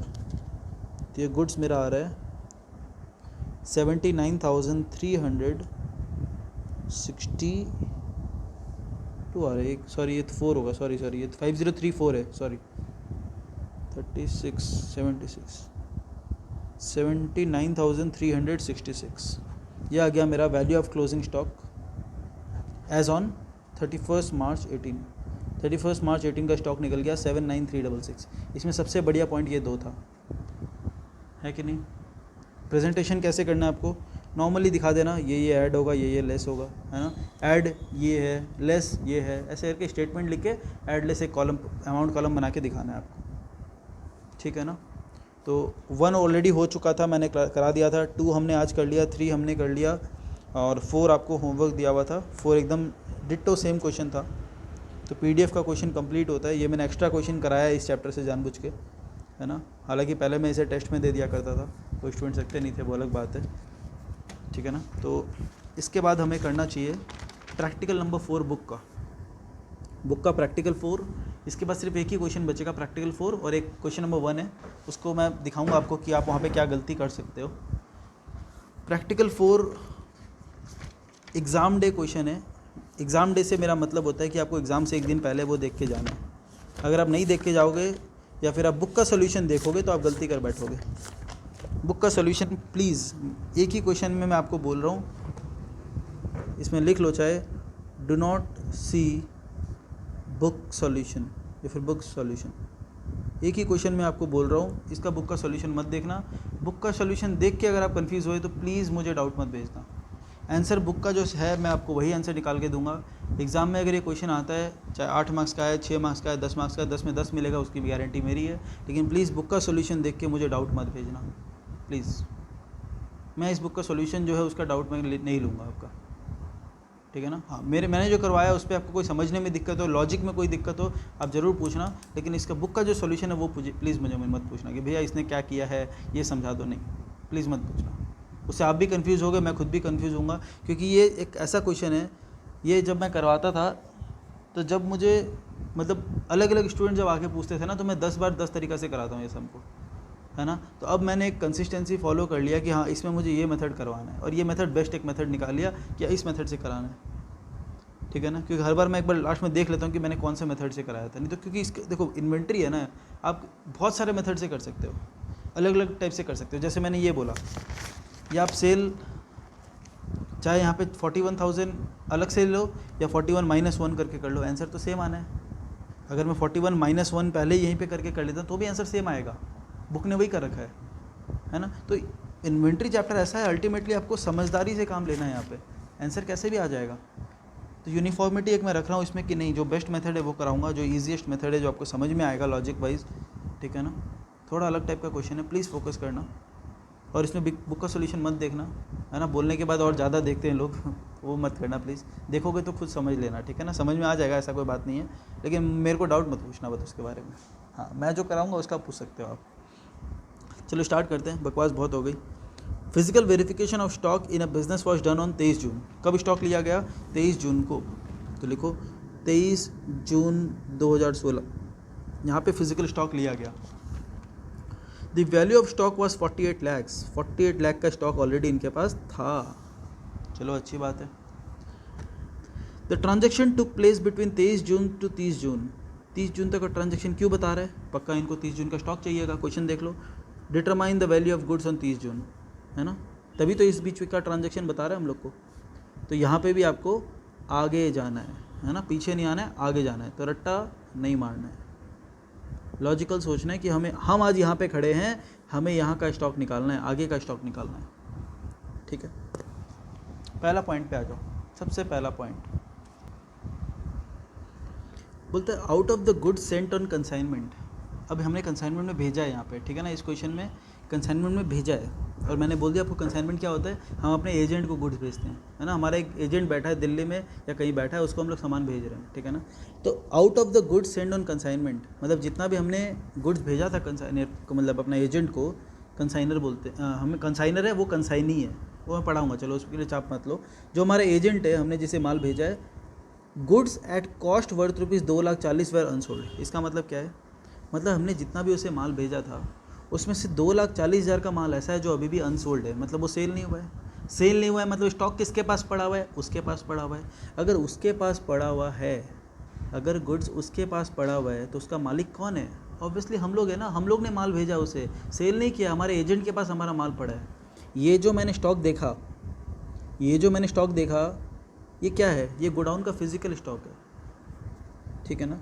और इसमें क्या बोल रहा है? बोल रहा है जितना भी आप माल भेजा था ना, आपने जितना भी माल पहले भेजा हुआ है उसमें से 2,40,000 का माल अनसोल्ड पड़ा हुआ है। तो आप 2,40,000 को क्या करोगे? ऐड करोगे। बोले 2,40,000 का माल अनसोल्ड है, मेरा है वो माल, है ना। आपने क्या माना है कि भैया वो पहले माल बिक चुका है, लेकिन वो माल अभी भी उसके पास पड़ा हुआ है। तो वो माल किसका? आपका। भैया यहाँ पे इंक्लूडेड नहीं है क्या? कैसे इंक्लूड होगा बताओ? वो तो उसके पास था ना। ये स्टॉक कहाँ से मिला आपको? देखो, चेक करो एक बार। The value of stock was 48 lakh. आप फिजिकल वेरिफिकेशन किया आपने, फिजिकली आप जाके अपने गोडाउन में देख रहे थे तो आपको मिला 48 लैक्स। तो वो 2,40,000 का माल जो उसके पास पड़ा हुआ है, एजेंट के पास पड़ा हुआ है, वो गुड्स क्या आपके गोडाउन में था या उसके गोडाउन में था? उसके गोडाउन में था। तो यहाँ पे कैसे इंक्लूडेड होगा बताओ? तो अलग से आपको ऐड करना पड़ेगा कि भाई ये माल भी मेरा है, 48 का माल तो है ही मेरा, प्लस वो 2,40,000 का माल जो एजेंट के घर पे रखा हुआ है वो माल भी मेरा है भैया, उसे भी ऐड करो, ठीक है। कर लिया, ठीक है ना। चलो आगे देखते हैं। बोलता है purchase of 4 lakhs were made out of which, यहाँ परचेज किया मतलब गुड्स आया है, गुड्स आया है, आउट ऑफ विच 4 लाख का माल जो पर इन्वॉइस आया है ना, परचेज, अच्छा परचेज किया हमने, उसमें से 1,60,000 वर डिलीवर्ड ऑन 5 जुलाई। सोचो यहाँ पे क्या बोल रहा है, बोलता है आपने इस दौरान 4 लाख का माल खरीदा होगा, उसमें से आउट ऑफ दिस 1,60,000 का माल आपको 5 जुलाई को मिला, मतलब 30 जून के बाद मिला, ठीक है ना। तो मतलब यहाँ पे कितना ऑलरेडी आ चुका भैया, यहाँ पे हम लोग के पास 2,40,000 का माल आ चुका, तो प्लस 2,40,000 गुड्स रिसीव्ड, है ना। नया माल आया है तो गुड्स आ गया, नया माल आया है, गुड्स रिसीव कर लिया हमने, ऐड कर लिया। अब बताओ वो जो 1,60,000 का माल जो बाद में आएगा, जो 5 जुलाई को आएगा, भैया उसे छोड़ दो ना, वो तो बाद में आ रहा है, हमें तो 30 जून का निकालना है। आपको भी ऐसा लग रहा है? हाँ भैया ऐसा ही लग रहा था हमें तो। बताओ वो गुड्स जो आपने ऑलरेडी ख़रीद लिया, आपके पास आया नहीं है, मैं मानता हूँ आपके पास आया नहीं है, लेकिन वो गुड्स का मालिक कौन है? एक बार जब आपने 4 लाख का माल खरीद लिया तो पूरा 4 लाख का मालिक आप बन गए हो ना, आपने ऑलरेडी ख़रीद लिया है। वो गुड्स कहाँ है? रास्ते में है, आपने ऑलरेडी गुड्स खरीद लिया, वो रास्ते में आ रहा है। 2,40,000 का आपको ऑलरेडी रिसीव हो चुका है, 1,60,000 का रिसीव होना बाकी है, लेकिन उसके मालिक तो आप बन चुके हो ना, आपका स्टॉक तो वो हो गया ना। अगर आप परचेज में दिखाओगे ट्रेडिंग अकाउंट में, तो क्या उसका क्लोजिंग स्टॉक नहीं दिखाओगे क्रेडिट में? मैचिंग कंसेप्ट कैसे फॉलो होगा भाई? अगर आप डेबिट में खर्चा दिखा दोगे और वो गुड्स ऑलरेडी आप ही का है, आया भी नहीं है, बिका भी नहीं है, तो आप क्लोजिंग स्टॉक दिखाओगे कि नहीं दिखाओगे उसका? ये सोचो। और मैंने आपको मैचिंग कंसेप्ट समझाया हुआ है कि हम लोग क्लोजिंग स्टॉक क्यों लिखते हैं ट्रेडिंग अकाउंट में। ट्रेडिंग अकाउंट में जो हम लोग यहाँ पे लिखते हैं ना क्लोजिंग स्टॉक, ये क्यों लिखते हैं मैंने आपको बताया हुआ मैचिंग कंसेप्ट। अगर यहाँ पे आप कोई खर्चा लिख देते हो, सोचो परचेज 100, ठीक है ना, मैंने कोई गुड्स खरीद लिया लेकिन आया नहीं है, चलो मैं लिखता हूँ 1,60,000 का मैंने गुड्स खरीदा, परचेज लिख लिया आपने, क्या सेल हुआ? नहीं हुआ। क्या क्लोजिंग स्टॉक आप लिख रहे हो? आप बोलते हो भैया नहीं लिखना चाहिए, एक बार मैं आप मानता हूँ, आप बोल रहे हो कि नहीं लिखना चाहिए, नहीं लिखा तो क्या आ जाएगा? Gross loss. बताओ क्या गुड्स खरीदने से लॉस होता है हम लोग का? ये गुड्स तो अभी आना बाकी है ना, गुड्स आ जाएगा तो क्लोजिंग स्टॉक बन जाएगा। बताओ कोई नुकसान फ़ायदा हुआ? नहीं, गुड्स खरीदा है वो हमारे पास पूरा स्टॉक में आ जाएगा, गुड्स के मालिक तो आप ही हो, ठीक है ना। तो इसको लिखोगे आप goods in transit, goods in transit. यहाँ तक फिर भी मुझे दिक्कत नहीं था इस क्वेश्चन में, ये 2 पॉइंट तो नॉर्मल पॉइंट्स है। अब आ जाओ तीसरे पॉइंट पे। तीसरे पॉइंट क्या बोल रहे हैं? बोलते हैं सेल्स वेर 13,60,000, तो भैया सेल्स को हटाना है, माल बिका है तो माल बाहर गया है, सेल हुआ है तो गुड्स गया है। हाँ बिल्कुल सही बात है आपकी, गुड्स गया है तो माइनस करना चाहिए ना, करेंगे, टेंशन मत लो, करेंगे। Which includes goods worth ₹3,20,000 Saint on approval basis. बोलते हैं इसमें ऐसा गुड्स है जो हमने अप्रूवल बेसिस पे भेजा है, ठीक है ना, goods Saint on approval basis. Half of this goods were returned. क्या बोलना चाह रहे हैं? आपने 3,20,000 का माल भेजा, यहाँ ध्यान देना, 3,20,000 का आपने माल भेजा, उसको अप्रूवल बेसिस पे भेजा, ठीक है। Half of this goods were return before 30 June, 30 जून से पहले वो माल रिटर्न आ चुका, आधा माल रिटर्न आ चुका, तो मैं क्या लिखूँगा? 1,60,000 का माल आ चुका मेरे पास, ठीक है ना, अभी आया ना, ये रहा, half of this goods were return, but no information is available regarding the remaining goods. 3,20,000 का माल जो हमने भेजा था अप्रूवल बेसिस पे, उसमें से 1,60,000 का माल आपके पास आ चुका, आधा माल आपके पास आ चुका, बाकी आधा माल का इन्फॉर्मेशन नहीं है। इन्फॉर्मेशन नहीं होता है तो हम लोग क्या मानते हैं कि अभी अप्रूवल पेंडिंग है, अभी भी उसके पास पड़ा हुआ है।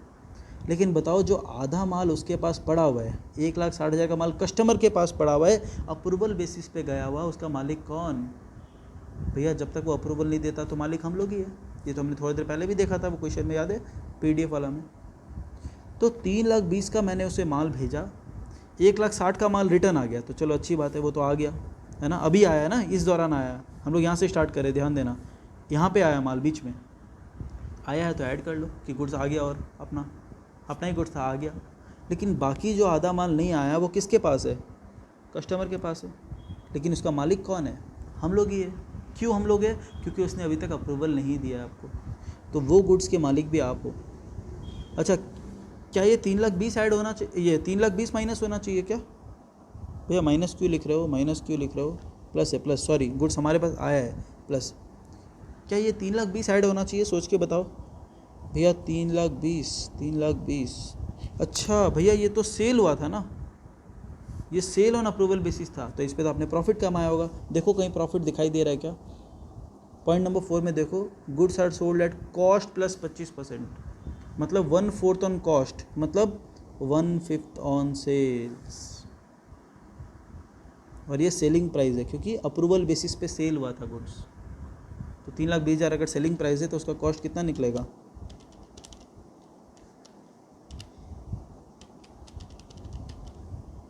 2,56,000। तो ये आ रहा है 2 लाख, ये ऐड ही होगा, ठीक है ना, 2,56,000, 2,56,000, ठीक है। जो गुड्स हमारे एजेंट के पास पड़ा है वो भी हमारा, जो गुड्स हमने ख़रीदा है वो भी हमारे पास आया है, जो गुड्स आने वाला है उसके भी मालिक हम लोग हैं, जो गुड्स कस्टमर के पास है वो भी हमारा है क्योंकि वो अप्रूवल वाला गुड्स है ना, बेचा हुआ माल नहीं। और ये वाला जो गुड्स आ चुका वो तो हमारा आ ही चुका माल, लेकिन ये सेलिंग प्राइस दिया हुआ था इसलिए मैंने इससे प्रॉफिट हटा दिया। अब एक पॉइंट बचा हुआ है 13,60,000 वाला, है ना, क्योंकि उसमें टोटल सेल्स दिया हुआ था, वो अलग चीज़ है, देखना। अच्छा एक वो पॉइंट बाकी अपना सेल्स वाला, और एक पॉइंट मैं नीचे कुछ देख रहा हूँ, बोलता है हावेवर, बोलता है goods are sold at cost plus 25%। ये तो नॉर्मल बात है कि हम लोग कॉस्ट प्लस 25% में माल बेचते हैं। However goods costing 2,40,000 had been sold for 1,20,000। ये क्या गजब हो गया भाई? वर्किंग नोट बना के देखो, इसमें आपको कुछ समझना पड़ेगा। भैया 13,60,000 का हम माल बेचे थे, ठीक है, इसमें से एबनॉर्मल आइटम आपको हटाना पड़ेगा क्योंकि नॉर्मली आप गुड्स पे कितना कमाते हो भैया? 1/5 ऑन सेल्स। लेकिन ये जो एक माल है 2,40,000 का, उसको आपने लॉस पे बेचा है, उसको आपने आधे दाम पे बेच दिया। 2,40,000 का माल आपने 1,20,000 में बेचा है, तो यहाँ पे तो कुछ लोचा है। तो लेस 1,20,000, जितने में सेल हुआ है उसे हटाओ, ये हो गया सेल्स गिवन। और ये क्या है? ये 1,20,000 क्या है? Abnormal cells. एबनॉर्मल सेल्स को पहले हटाओ, क्या बचा? 12,40,000 बचा। अब देखो नॉर्मली हम लोग कितना कमाते हैं? Profit on above normal sales. ये नॉर्मल सेल्स है, ये नॉर्मल सेल्स है। आप लोग चाहो तो ये सब जो मैं लिख रहा हूँ ना, ये पहले लिख सकते हो, है ना, ये सबसे पहले लिख के अमाउंट पीछे लिख देना। प्रॉफिट कितना आ जाएगा? 12,40,000 का 1/5 क्यों? 1/4 ऑन कॉस्ट दिया हुआ है तो 1/5 ऑन सेल्स। तो 12,40,000 का 1/5 कितना आ रहा है? 2,48,000। 2,48,000 का प्रॉफिट हुआ है। Loss on abnormal sale, abnormal sale में आपको लॉस हुआ है।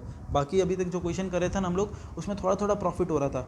इलस्ट्रेशन शायद 5 में या प्रैक्टिकल 2 में, उसमें एबनॉर्मल आइटम था लेकिन उसमें प्रॉफिट कम हो रहा था, लेकिन यहाँ तो लॉस हो रहा है। 2,40,000 का माल आपने 1,20,000 में बेचा है, तो बताओ 1,20,000 का नुकसान हुआ है। तो नेट प्रॉफिट और लॉस कितना हुआ है आपको ये माल बेच के? नेट प्रॉफिट और लॉस कितना हुआ है भैया? 2,48,000 का प्रॉफिट हुआ है, 1,20,000 का लॉस हुआ है, तो आपको नेट क्या हुआ है? नेट प्रॉफिट हुआ है 1,28,000 का। हुआ या नहीं हुआ? आपको 1,28,000 का प्रॉफिट हुआ। तो अगर मैं निकालूँ कॉस्ट ऑफ गुड सोल्ड, देखो क्योंकि 13,60,000 का जो माल बिका है वो तो हमारे यहाँ से गया है, तो हमें क्या करना चाहिए? माइनस करना चाहिए, क्योंकि देखो हम यहाँ से स्टार्ट कर रहे हैं। गुड्स अगर कोई गया है तो वो माइनस हो जाएगा क्योंकि हमको यहाँ का स्टॉक निकालना है।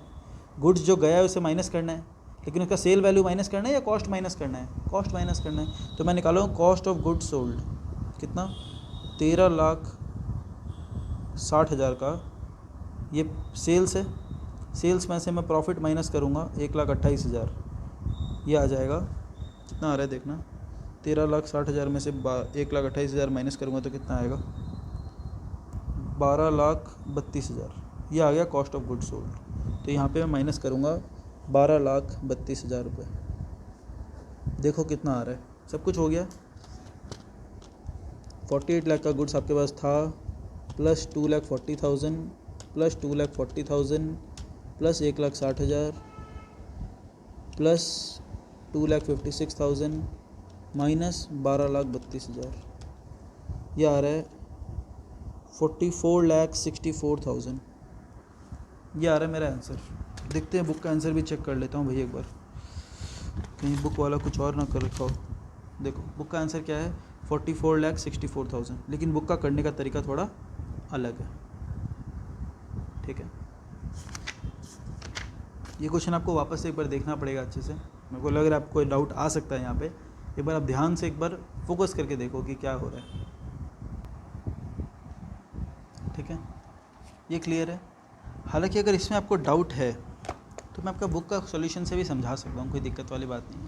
आप डायरेक्टली देखोगे तो कंफ्यूज होगे कि भैया आपने कुछ और कराया, बुक ने कुछ और किया है। अब मैं आपको बुक वाला दिखाता हूँ, तो अगर आपको ये समझ में आ गया तभी आप बुक वाला देखना। इसमें आपको एक दो चीज़ दिक्कत क्या आई होगी, भैया ये जो आप 3,60,000 अलग से कर रहे हो, ये तो ऑलरेडी यहाँ पे इंक्लूडेड था। ऐसा कुछ डाउट आ रहा है क्या कि भैया ये जो आप 3,20,000 का जो माल है ना, यहाँ पे ऑलरेडी बोला हुआ था कि विच इंक्लूड्स 3,20,000, तो आप इसे क्यों अलग से कर रहे हो, क्या कर रहे हो? ठीक है, अगर ऐसा दिक्कत है तो एक बार आप बुक का सोल्यूशन देखो क्या हुआ है।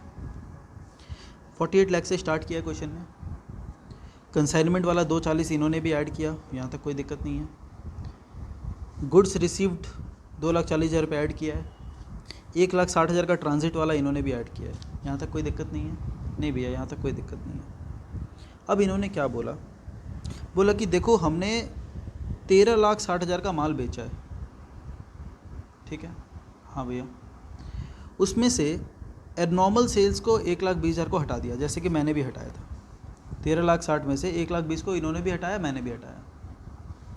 अब इन्होंने क्या किया है, जो सेल रिटर्न होके आया था ना हमारे पास, ये 1,60,000 को माल जो मैं बोला था ना रिटर्न आ चुका है, अप्रूवल बेसिस वाला माल, तो इन्होंने यहाँ से माइनस किया। जैसे मैं बोलता था ना सेल से आप माइनस कर सकते हो, जैसे ये पिछले बार का क्वेश्चन में क्या था, 41,000 सेल्स था और ये 1,000 सेल रिटर्न था, तो मैंने बोला था ना 41 माइनस 1,000 करके भी आप कर सकते हो, तो इन्होंने वो किया है। ठीक है, आपको ये लॉजिकल लग सकता है बुक का आंसर, तो ये भी कर सकते हो आप, कोई प्रॉब्लम नहीं है। 1,20,000 का एबनॉर्मल एक बार के लिए हटाया, 1,60,000 का सेल रिटर्न हटाया। ठीक है, तो क्या बचा इसके पास, नॉर्मल सेल्स बचा है ना, सेल रिटर्न भी हट गया और जो नॉर्मल सेल्स बचा 10,80,000। 10,80,000 पे इसने क्या किया, 1/5 निकाला। 1/5 निकाला, कितना आया, 2,16,000। और जो एबनॉर्मल आइटम था उस पर लॉस हुआ था 1,20,000, इसने माइनस कर दिया, कितना आया, 96,000। तो इसने क्या कर लिया, sales minus sale return minus profit. देख लो, sales minus sale return minus profit, ठीक है कि नहीं बताओ?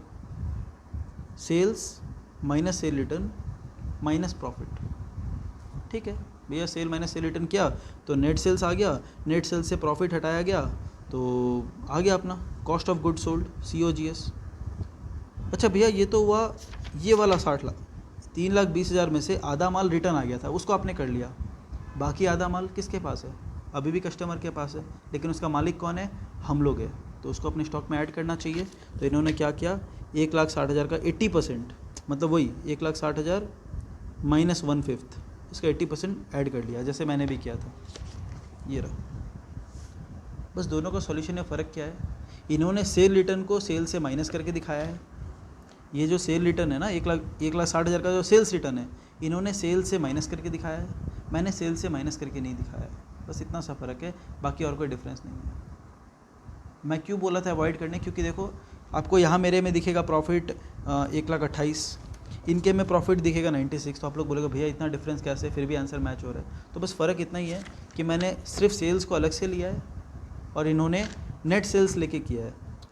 इस 1,60,000 को इन्होंने भी ऐड किया है, जो गुड्स अप्रूवल कस्टमर के पास है उसको इन्होंने भी अपना स्टॉक माना है, ऐड किया है। देख लो, ये रहा cost of goods Saint on approval, जो कस्टमर के पास गुड्स है अप्रूवल बेसिस पे, वो हमारा गुड्स है, इसलिए इन्होंने भी ऐड किया है ना। मैंने क्या किया, उसे एक साथ अलग वहाँ कर दिया कि जो गुड्स आ गया, जो गुड्स आ चुका वो भी हमारा है, जो गुड्स कस्टमर के पास है वो भी हमारा है, तो मैंने एक साथ कर दिया। बस इन्होंने क्या किया, वो जो गुड्स रिटर्न आ गया था उसको सेल रिटर्न मान के यहाँ पे कर लिया, बस ये फ़र्क है ना। अब बोलोगे भैया वो 13,60,000 में तो ऑलरेडी इंक्लूडेड था, हमारा प्रॉब्लम तो सॉल्व ही नहीं हुआ। हमारा प्रॉब्लम तो भैया सॉल्व ही नहीं हुआ। सेल 13,60,000 का हुआ था, इसमें ऑलरेडी इंक्लूडेड था 3,20,000, तो आप अलग से क्यों देख रहे हो भाई? सेल हुआ होगा तभी तो सेल रिटर्न हुआ होगा। मैंने आपको बोला भाई इंडिपेंडेंटली देखो टॉपिक्स को। आप बोलोगे भैया जो गुड्स सेल हुआ है या फिर जो गुड्स परचेज हुआ है इसमें से कुछ सेल हुआ होगा, वो सब ध्यान मत दो, इंडिविजुअली देखो कि गुड्स परचेज हुआ है तो यहाँ पे आया होगा, गुड सेल हुआ है तो यहाँ से गया होगा। ये अलग अलग सोचोगे तभी आपका आंसर मैच होगा। आप अगर ऐसे सोचने लग गए ना कि भैया 4 लाख का जो हमने माल खरीदा था इसमें से कितना माल बिका, इसमें से कितना माल नहीं बिका, वैसे अगर आप सोचने लगोगे तो क्वेश्चन कभी भी सॉल्व नहीं होगा ये वाला, ठीक है ना।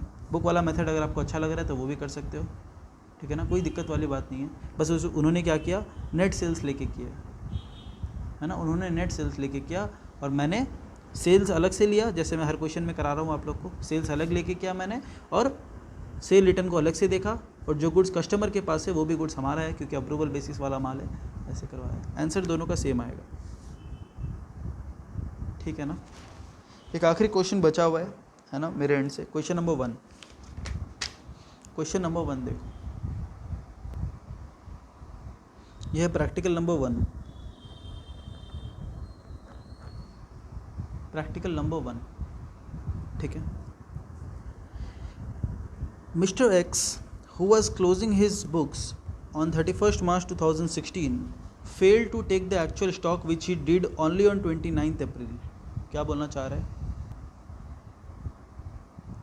बोलता है x who was closing his books on 31st मार्च को इसको बुक्स अपना क्लोज करना था, failed to take the actual stock which he did only on 9th April, sorry 29th नहीं है 9th है। मतलब भैया ये तो सिंपल सा ही क्वेश्चन है, 31 को नहीं कर पाया, वो 9 तारीख को कर रहा है, 9 तारीख को 2.5 लाख रुपए का स्टॉक था। भैया क्यों माथा मार रहे हो इस क्वेश्चन में? ये तो हम कर लेंगे, होमवर्क आप कर सकते हो, है ना, वो होमवर्क मैं आपको दे दूंगा, कोई दिक्कत नहीं है, लेकिन कुछ अलग है इस क्वेश्चन में, मैं आपको बताता हूँ। It was found that sales are entered in the sales book. Sales को एंटर कब किया जाता है सेल्स बुक में? On the same day of dispatch, जिस दिन गुड्स डिस्पैच होता है या गुड्स जिस दिन रिटर्न आता है हम लोग के पास, उसी दिन हम लोग सेल्स बुक या सेल्स रिटर्न बुक में एंट्री कर देते हैं। समझ में आ रहा है? बोलते हैं when it was found that sales are entered in the sales book on the same day of dispatch and return inward in the return book as and when the goods are receive back. बोलते हैं जैसे goods dispatch होता है ना godown से हम लोग का, जैसे गुड्स हम लोग का गोडाउन से डिस्पैच होता है हम लोग सेल लिख लेते हैं, जैसे गुड्स हमारे पास आता है हम लोग उसको सेल रिटर्न लिख लेते हैं। बहुत अच्छी बात है। परचेज के लिए क्या बोल रहे हैं? Purchase are entered in the purchase day book once the invoices are received. जैसे बिल आता है हम लोग के पास तभी हम लोग इनवॉइस रिकॉर्ड करते हैं, परचेज रिकॉर्ड करते हैं। हम लोग उससे पहले नहीं करते या फिर गुड्स आने से नहीं करते हैं। हम लोग जैसे ही हम लोग के पास इनवॉइस आता है हम लोग उसको परचेज मान लेते हैं, ठीक है ना। तो जैसे जिस बिजनेसमैन का रूल है वो कर लें। अच्छा, it was found that between 31st March two 9th अप्रैल, मतलब इस दौरान क्या हुआ, यही तो चाहिए अपने को। बोलते हैं as per the sales day book, sale book के हिसाब से 17,200 का सेल्स हुआ था, परचेज 1,200 रुपये का हुआ था, लेकिन out of these 1,200 goods amounting to 500 were not received until after the stock was taken. बोलते जब तक 9 तारीख तक हमने स्टॉक लिया था ना, परचेज बुक में एंट्री है, परचेज बुक में 1,200 का एंट्री है, लेकिन इसमें से 500 रुपये का माल ऐसा है जो अभी तक भी आया नहीं है, जो अभी तक भी आया नहीं है। क्योंकि इनवॉइस एंट्री कब कर लेते हैं लोग, परचेज एंट्री कब करते हैं? जैसे इनवॉइस आता है। तो इनके पास 1,200 का इनवॉइस आ गया था, लेकिन माल 500 रुपये का अभी तक नहीं आया है। 700 का आ चुका, लेकिन 500 रुपये का माल अभी तक नहीं आया है। कब तक नहीं आया? जब तक 9 तारीख तक हम लोग स्टॉक एंट्री कर रहे थे तब तक नहीं आया था। Until after the stock was taken, तब तक माल नहीं आया था, ठीक है। आगे देखो क्या बोलता है और बोलता है goods invoice during the month of March but received only on 4th अप्रैल। बोलता है कुछ गुड्स ऐसा था जो हमने मार्च में ख़रीद लिया था, लेकिन received only on 4th April. Receive कब हुआ? इस दौरान 4th अप्रैल को रिसीव हुआ। कितना? 1,000 रुपये का माल, और प्रॉफिट मार्जिन दिया हुआ है 1/3 ऑन कॉस्ट। अगर आप क्वेश्चन ठीक से नहीं पढ़ोगे ना, भैया पढ़ तो लिया, नहीं, क्वेश्चन अभी बाकी है। अगर आपने क्वेश्चन ठीक से नहीं पढ़ा तो आप पूरा मिस्टेक कर लोगे। क्वेश्चन में क्या लिखा हुआ है देखो, ascertain the value of physical stock. किसी भी क्वेश्चन में दिखा था आपको अभी तक? आपको सब क्वेश्चन में क्या बोलता था कि calculate the value of stock, calculate the value of stock. Question number 2 में भी ascertain the value of stock, सारे क्वेश्चन में लिखा रहता था वैल्यू ऑफ स्टॉक, यहाँ पे बोला है वैल्यू ऑफ फिजिकल स्टॉक। भैया इस अब हम नहीं सकेंगे भैया, इन्वेंट्री छोड़ दो भैया। देखो ऐसा है भैया, पहले बता दो फिजिकल स्टॉक और वैल्यू ऑफ स्टॉक में क्या फ़र्क है। देखो वैल्यू ऑफ स्टॉक का मतलब और फिजिकल स्टॉक का मतलब क्या है। ये है आपका फिजिकल स्टॉक और ये आपका value of stock. Physical stock का वैल्यू, यह है वैल्यू ऑफ फिजिकल स्टॉक, ठीक है ना। यह है वैल्यू ऑफ स्टॉक, यह है value of physical stock. Value of physical stock का मतलब है जो गुड्स आपके पास फिजिकली प्रेजेंट है, जो गुड्स आपके पास फिजिकली प्रेजेंट है, जो गुड्स आपके पास फिजिकली प्रेजेंट है वो, चाहे वो आपका हो या नहीं हो, जो गुड्स आपके पास फिजिकली प्रेजेंट है, फिजिकल स्टॉक का वैल्यू बताओ। आपके पास जितना माल आज के दिन गोडाउन में आपका फिजिकल गुड्स पड़ा है उसका वैल्यू बता दो। तो भैया यही तो कर रहे थे देर से, ऐसा मत करो प्लीज़, नहीं तो पूरा चैप्टर डिफीट हो जाएगा। तीसरा क्लास में अगर आप ये बोलोगे कि भैया हम लोग यही कर रहे हैं तो गलत हो जाएगा। तो भैया क्या कर रहे हैं फिर हम लोग देखते हैं फिजिकल स्टॉक कितना है। हाँ भैया देखते हैं, इसमें हम ऐड करते हैं गुड्स ऑन अप्रूवल। याद है आपको, कोई कस्टमर के पास कोई गुड्स है वो हमारा है लेकिन अप्रूवल बेसिस पे गया हुआ है, उसके मालिक कौन है, हम लोग हैं, तो हम उसे भी ऐड करते हैं अपने वैल्यू ऑफ स्टॉक में, क्योंकि फिजिकली जो माल है वो तो हमारा है ही, प्लस जो कस्टमर के पास है वो भी हमारा है, plus goods in transit, transit वाला माल हमने खरीद लिया लेकिन वो रास्ते में है, लेकिन है तो माल हमारा, तो उसे भी हम ऐड करते हैं, plus goods on consignment basis. हाँ भैया एजेंट के पास जो माल पड़ा है वो भी गुड्स हमारा है। समझ में आ रहा है। इसमें से कुछ लेस भी करते हैं क्या भैया, याद करो। गुड्स रिसीव्ड ऑन कंसाइनमेंट, अगर आपके पास कोई ऐसा माल पड़ा है जो किसी और का है तो उसे हटाना चाहिए कि नहीं हटाना चाहिए। हाँ याद है आपको ये क्वेश्चन, अभी देखा था हमने ये चीज़, वो 8000 का 30% माल जो हमारे पास पड़ा था हमने माइनस किया था, है ना, जहाँ तक मेरे को याद है हमने पीडीएफ वाले क्वेश्चन नंबर 3 में किया था ये। तो फिजिकल स्टॉक का मतलब जो भी आपके पास फिजिकली पड़ा है सिर्फ वो बता दो, लेकिन वैल्यू ऑफ स्टॉक का मतलब आपका क्या स्टॉक है, आपका एक्चुअल स्टॉक जो है, चाहे वो आपके पास है कहीं है क्या है वो देख के बताओ। सबसे पहले आप गोडाउन में जाओगे अपने स्टॉक देखोगे ताकि आपको सही पता चले कि कहीं चुहा हुआ कोई काट दिया है, कोई चोरी हो गया, तो वो सब सामान पहले हट जाए। आपको फिजिकली देखना है, फिर देखना है कि कौन कौन सा गुड्स आपके गोडाउन में नहीं है लेकिन उसके मालिक आप हो, जैसे कि कस्टमर के पास पड़ा है अप्रूवल बेसिस वाला, ट्रांजिट में है खरीदा हुआ माल आ रहा है, जैसे कि कंसाइनमेंट में एजेंट को भेजा हुआ है, और ऐसा ऐसा माल को हटाना है जो आपके गोडाउन में है लेकिन वो आपका नहीं है। Goods received on approval basis, अगर आपको अप्रूवल बेसिस पे रिसीव हुआ है तो आपका थोड़ी है, हटाओ उसे। और हमेशा ध्यान देना, जब भी कोई चीज़ का सेल वैल्यू दिया हुआ है या सेल रिटर्न दिया हुआ है, आपको प्रॉफिट मार्जिन माइनस करना है, क्योंकि हमेशा स्टॉक कॉस्ट पे रिकॉर्ड करना है आपको। और अगर आपको एनआरवी दिया हुआ है तो आपको चेक करना पड़ेगा कॉस्ट और NRV which ever is lower. समझ में आ रहा है। तो आपको इस क्वेश्चन में पूछ रहा है फिजिकल स्टॉक बताओ, आपका क्या स्टॉक है, हमें उससे मतलब नहीं है। तो मैं आपको क्वेश्चन एकदम सिंपल नहीं कराऊंगा, मैं आपको क्वेश्चन यहाँ पे 2 कॉलम बना के कराऊंगा कि इसका फिजिकल स्टॉक कितना है और इसका वैल्यू ऑफ स्टॉक कितना है, ताकि आपको डिफरेंस पता चले कि वैल्यू ऑफ स्टॉक कितना होता और फिजिकल स्टॉक कितना होगा। आंसर में आपको सिर्फ ये मिलेगा, ये मैं अपने एंड से करा रहा हूँ, और मैं चाहता हूँ कि ये आप लोग मेरे से सुनने से पहले आप लोग खुद लिखो, ये तब समझ में आएगा, क्योंकि लास्ट क्वेश्चन कर रहे हैं, है ना। अभी यहाँ भी अगर समझ में नहीं आया तो फिर और तो कहाँ से क्वेश्चन पैदा करूँगा, बताओ मैं इन्वेंटरी का। हाँ मेरे पास एक क्वेश्चन है टेस्ट में, है ना, वो टेस्ट दोगे तब आपको पता चलेगा कि आपका कितना इन्वेंटरी क्लियर हुआ है ना। वो मैंने खुद बनाया वो क्वेश्चन एक्चुअली, तो देखता हूँ वो भी आप लोग क्या कर पाते हो। टेस्ट भी बहुत जल्दी होगा, है ना। अभी तक फेस टू फेस हो रहा होता तो अभी तक 2-3 टेस्ट तो हो ही चुका होता इतना चैप्टर्स में, कि टोटल मैंने पिछले बैच में 6 टेस्ट या 5 टेस्ट लिया था। तो स्टार्ट करते हैं क्वेश्चन। सबसे पहले value of stock as on 9 April, दोनों स्टॉक फिजिकली स्टॉक, दोनों को फिजिकली से स्टार्ट करना है। 2.5 लाख रुपए से स्टार्ट करो, दोनों क्वेश्चन को 2.5 लाख रुपए से स्टार्ट कर दिया, क्योंकि यहाँ भी फिजिकल तो देखना ही है, यहाँ भी फिजिकली निकालना है सिर्फ। तो ये फिजिकल स्टॉक से हमने दोनों जगह स्टार्ट कर लिया, कोई प्रॉब्लम नहीं भैया, यहाँ तक तो कोई प्रॉब्लम नहीं है। क्या भैया आप खुद ही बोल देते हो प्रॉब्लम नहीं है, हमें प्रॉब्लम आएगी तो हम कैसे बताएंगे फिर? प्रॉब्लम आएगी ना तो मैं खुद ही डाउट रेज़ कर दूंगा, बहुत सारा डाउट तो मैं ऐसा रेज़ कर देता हूँ जो आपको ही नहीं आता होगा डाउट। तो सबसे पहले देखते हैं सेल्स बिटवीन 31 मार्च एंड इतना, सेल्स डे बुक 17,200, 17,200 का माल सेल हुआ है, मतलब अभी सेल हुआ है, अभी सेल हुआ है मतलब इस दौरान, मतलब पहले हम लोग के पास माल था। तो ऐड सेल्स, सेल्स कितना मानेंगे है ना, कॉस्ट मानेंगे ना, कॉस्ट देखना है, कॉस्ट ऑफ सेल्स कितना ऐड करेंगे 17,200, इसमें से प्रॉफिट हटाओ, प्रॉफिट कितना है 1/3 ऑन कॉस्ट, तो 1/4 ऑन सेल्स। ये ऐसे मत लिख के आना एग्जाम में, समझिए ना, लेस 1/4 ऑफ 17,200 वैसे लिखना, 4,300 माइनस करना है क्या, कितना आ रहा है 17,200 से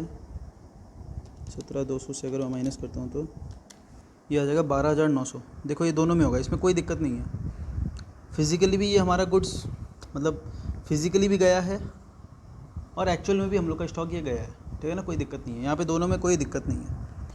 अच्छा, इसके बाद as per purchase day book 1200 out of the good, अच्छा purchase between 31 March and 9/4 purchase हुआ है, 1200 रुपये का परचेज़ हुआ है, मतलब गुड्स आपके पास अभी आया है, 1200 का गुड्स आया है, ठीक है ना, तो सॉरी गुड्स अभी आपके पास आया है, मतलब पहले आपके पास नहीं था, तो हटाओ, अपने को तो पुराना स्टॉक निकालना है ना, बैकवर्ड जाना है, तो माइनस परचेज़। तो पहले मैं अगर फिज़िकल को छोड़ता हूँ, ठीक है, जो हम लोग अभी तक सीखते आए ना वो करते हैं कि भाई 1200 का मैंने अगर अभी सामान ख़रीदा है, मैं मालिक बन गया ना 1200 का, लेकिन वो गुड्स, अच्छा इसमें आपको थोड़ा ध्यान देना पड़ेगा, रुको ऐसे नहीं होगा, रुको इसमें देखो हमारे पास 31 मार्च का हम लोग को स्टॉक निकालना है और 9/4 का हम लोग के पास स्टॉक है, 9/4 है ना, हाँ कितना है 2.5 लाख रुपए। क्वेश्चन बोलता है आपने परचेज़ किया 1200 का सामान, जिसमें से 500 का अभी तक आया ही नहीं है, तो कितना सामान आ चुका? भैया सामान तो हमारे पास आ चुका 700 सामान आ चुका, 700 सामान आ चुका हम लोग के पास, ठीक है ना। हमें क्या निकालना है, एक तो हमें वैल्यू ऑफ स्टॉक निकालना है और एक हमें वैल्यू ऑफ फिज़िकल स्टॉक निकालना है, ध्यान देना, एक हमें वैल्यू ऑफ स्टॉक निकालना है, एक वैल्यू ऑफ फिज़िकल स्टॉक निकालना है। बताओ अभी तक कितना गुड्स आ चुका हम लोग के पास 700 गुड्स, कितना आना बाकी है 500 गुड्स आना बाकी है, ठीक है ना। तो यहाँ पे जहाँ से हम लोग स्टार्ट करें वहाँ पे कितना इंक्लूडेड है, ऑलरेडी कितना इंक्लूड हो रखा है 700। आपको निकालना कब का स्टॉक है, यहाँ का, आपको यहाँ का स्टॉक निकालना है ना, चाहे फिजिकल निकालो या वैल्यू ऑफ गुड्स निकालो। अपने यहाँ पे ये गुड्स था नहीं, ये नया गुड्स आया है, ये तो नया गुड्स आया है, आपको यहाँ का स्टॉक निकालना है, तो आपको क्या करना पड़ेगा, लेस करना पड़ेगा, यहाँ से भी 700 माइनस हो जाएगा, यहाँ से भी 700 माइनस होगा। 700 क्यों, 1200 माइनस 500, 700 क्यों, क्योंकि जितना इंक्लूडेड है उतना ही तो माइनस होगा। यहाँ पे 1200 इंक्लूडेड ही नहीं है, देखो 500 का गुड्स अभी तक आया नहीं आपके पास, आपने टोटल ख़रीदा 1200 का गुड्स, जिसमें से 500 का गुड्स अभी तक आया नहीं है। कब तक नहीं आया, 9 तारीख तक भी नहीं आया। क्वेश्चन देखो, not received until after the stock was taken, बोले जब तक आपने स्टॉक काउंट किया है तब तक भी नहीं आया था। तो यहाँ पे कितना इंक्लूडेड है 700, जितना इंक्लूडेड है उतना ही तो हटाओगे ना। अब कोई यहाँ पे अगर आपका इंक्लूडेड है 700, आप बोलेगा नहीं मैं 1200 हटाऊंगा, ये तो गलत है ना। जितना इंक्लूडेड है उतना ही तो मैक्सिमम हटा सकते हो। ये 500 तो अभी तक इंक्लूड ही नहीं हुआ है क्योंकि ये तो आया ही नहीं था, तो हम 700 माइनस करेंगे, ठीक है ना। इसके बाद आगे क्या बोलते हैं क्वेश्चन, आगे क्वेश्चन क्या बोलता है, बोलता है goods invoice during the month of March. इसमें ध्यान देना, goods invoice during the month of March, मतलब मार्च में इनवॉइस हुआ है गुड्स, ये 31 मार्च है, ये 9 अप्रैल है, ठीक है ना। Goods invoice during the month of March but received only on 4 अप्रैल, 4 अप्रैल को रिसीव हुआ है। 4 अप्रैल को अगर रिसीव हुआ है 1000 रुपये का गुड्स, मतलब यहाँ पे इंक्लूडेड है। इसमें क्या हो रहा है, गुड्स इन्वॉइस हुआ है मार्च में, मतलब आप गुड्स के मालिक बन चुके हो, आपने इन्वॉइस करा लिया, बिल खरीद लिया।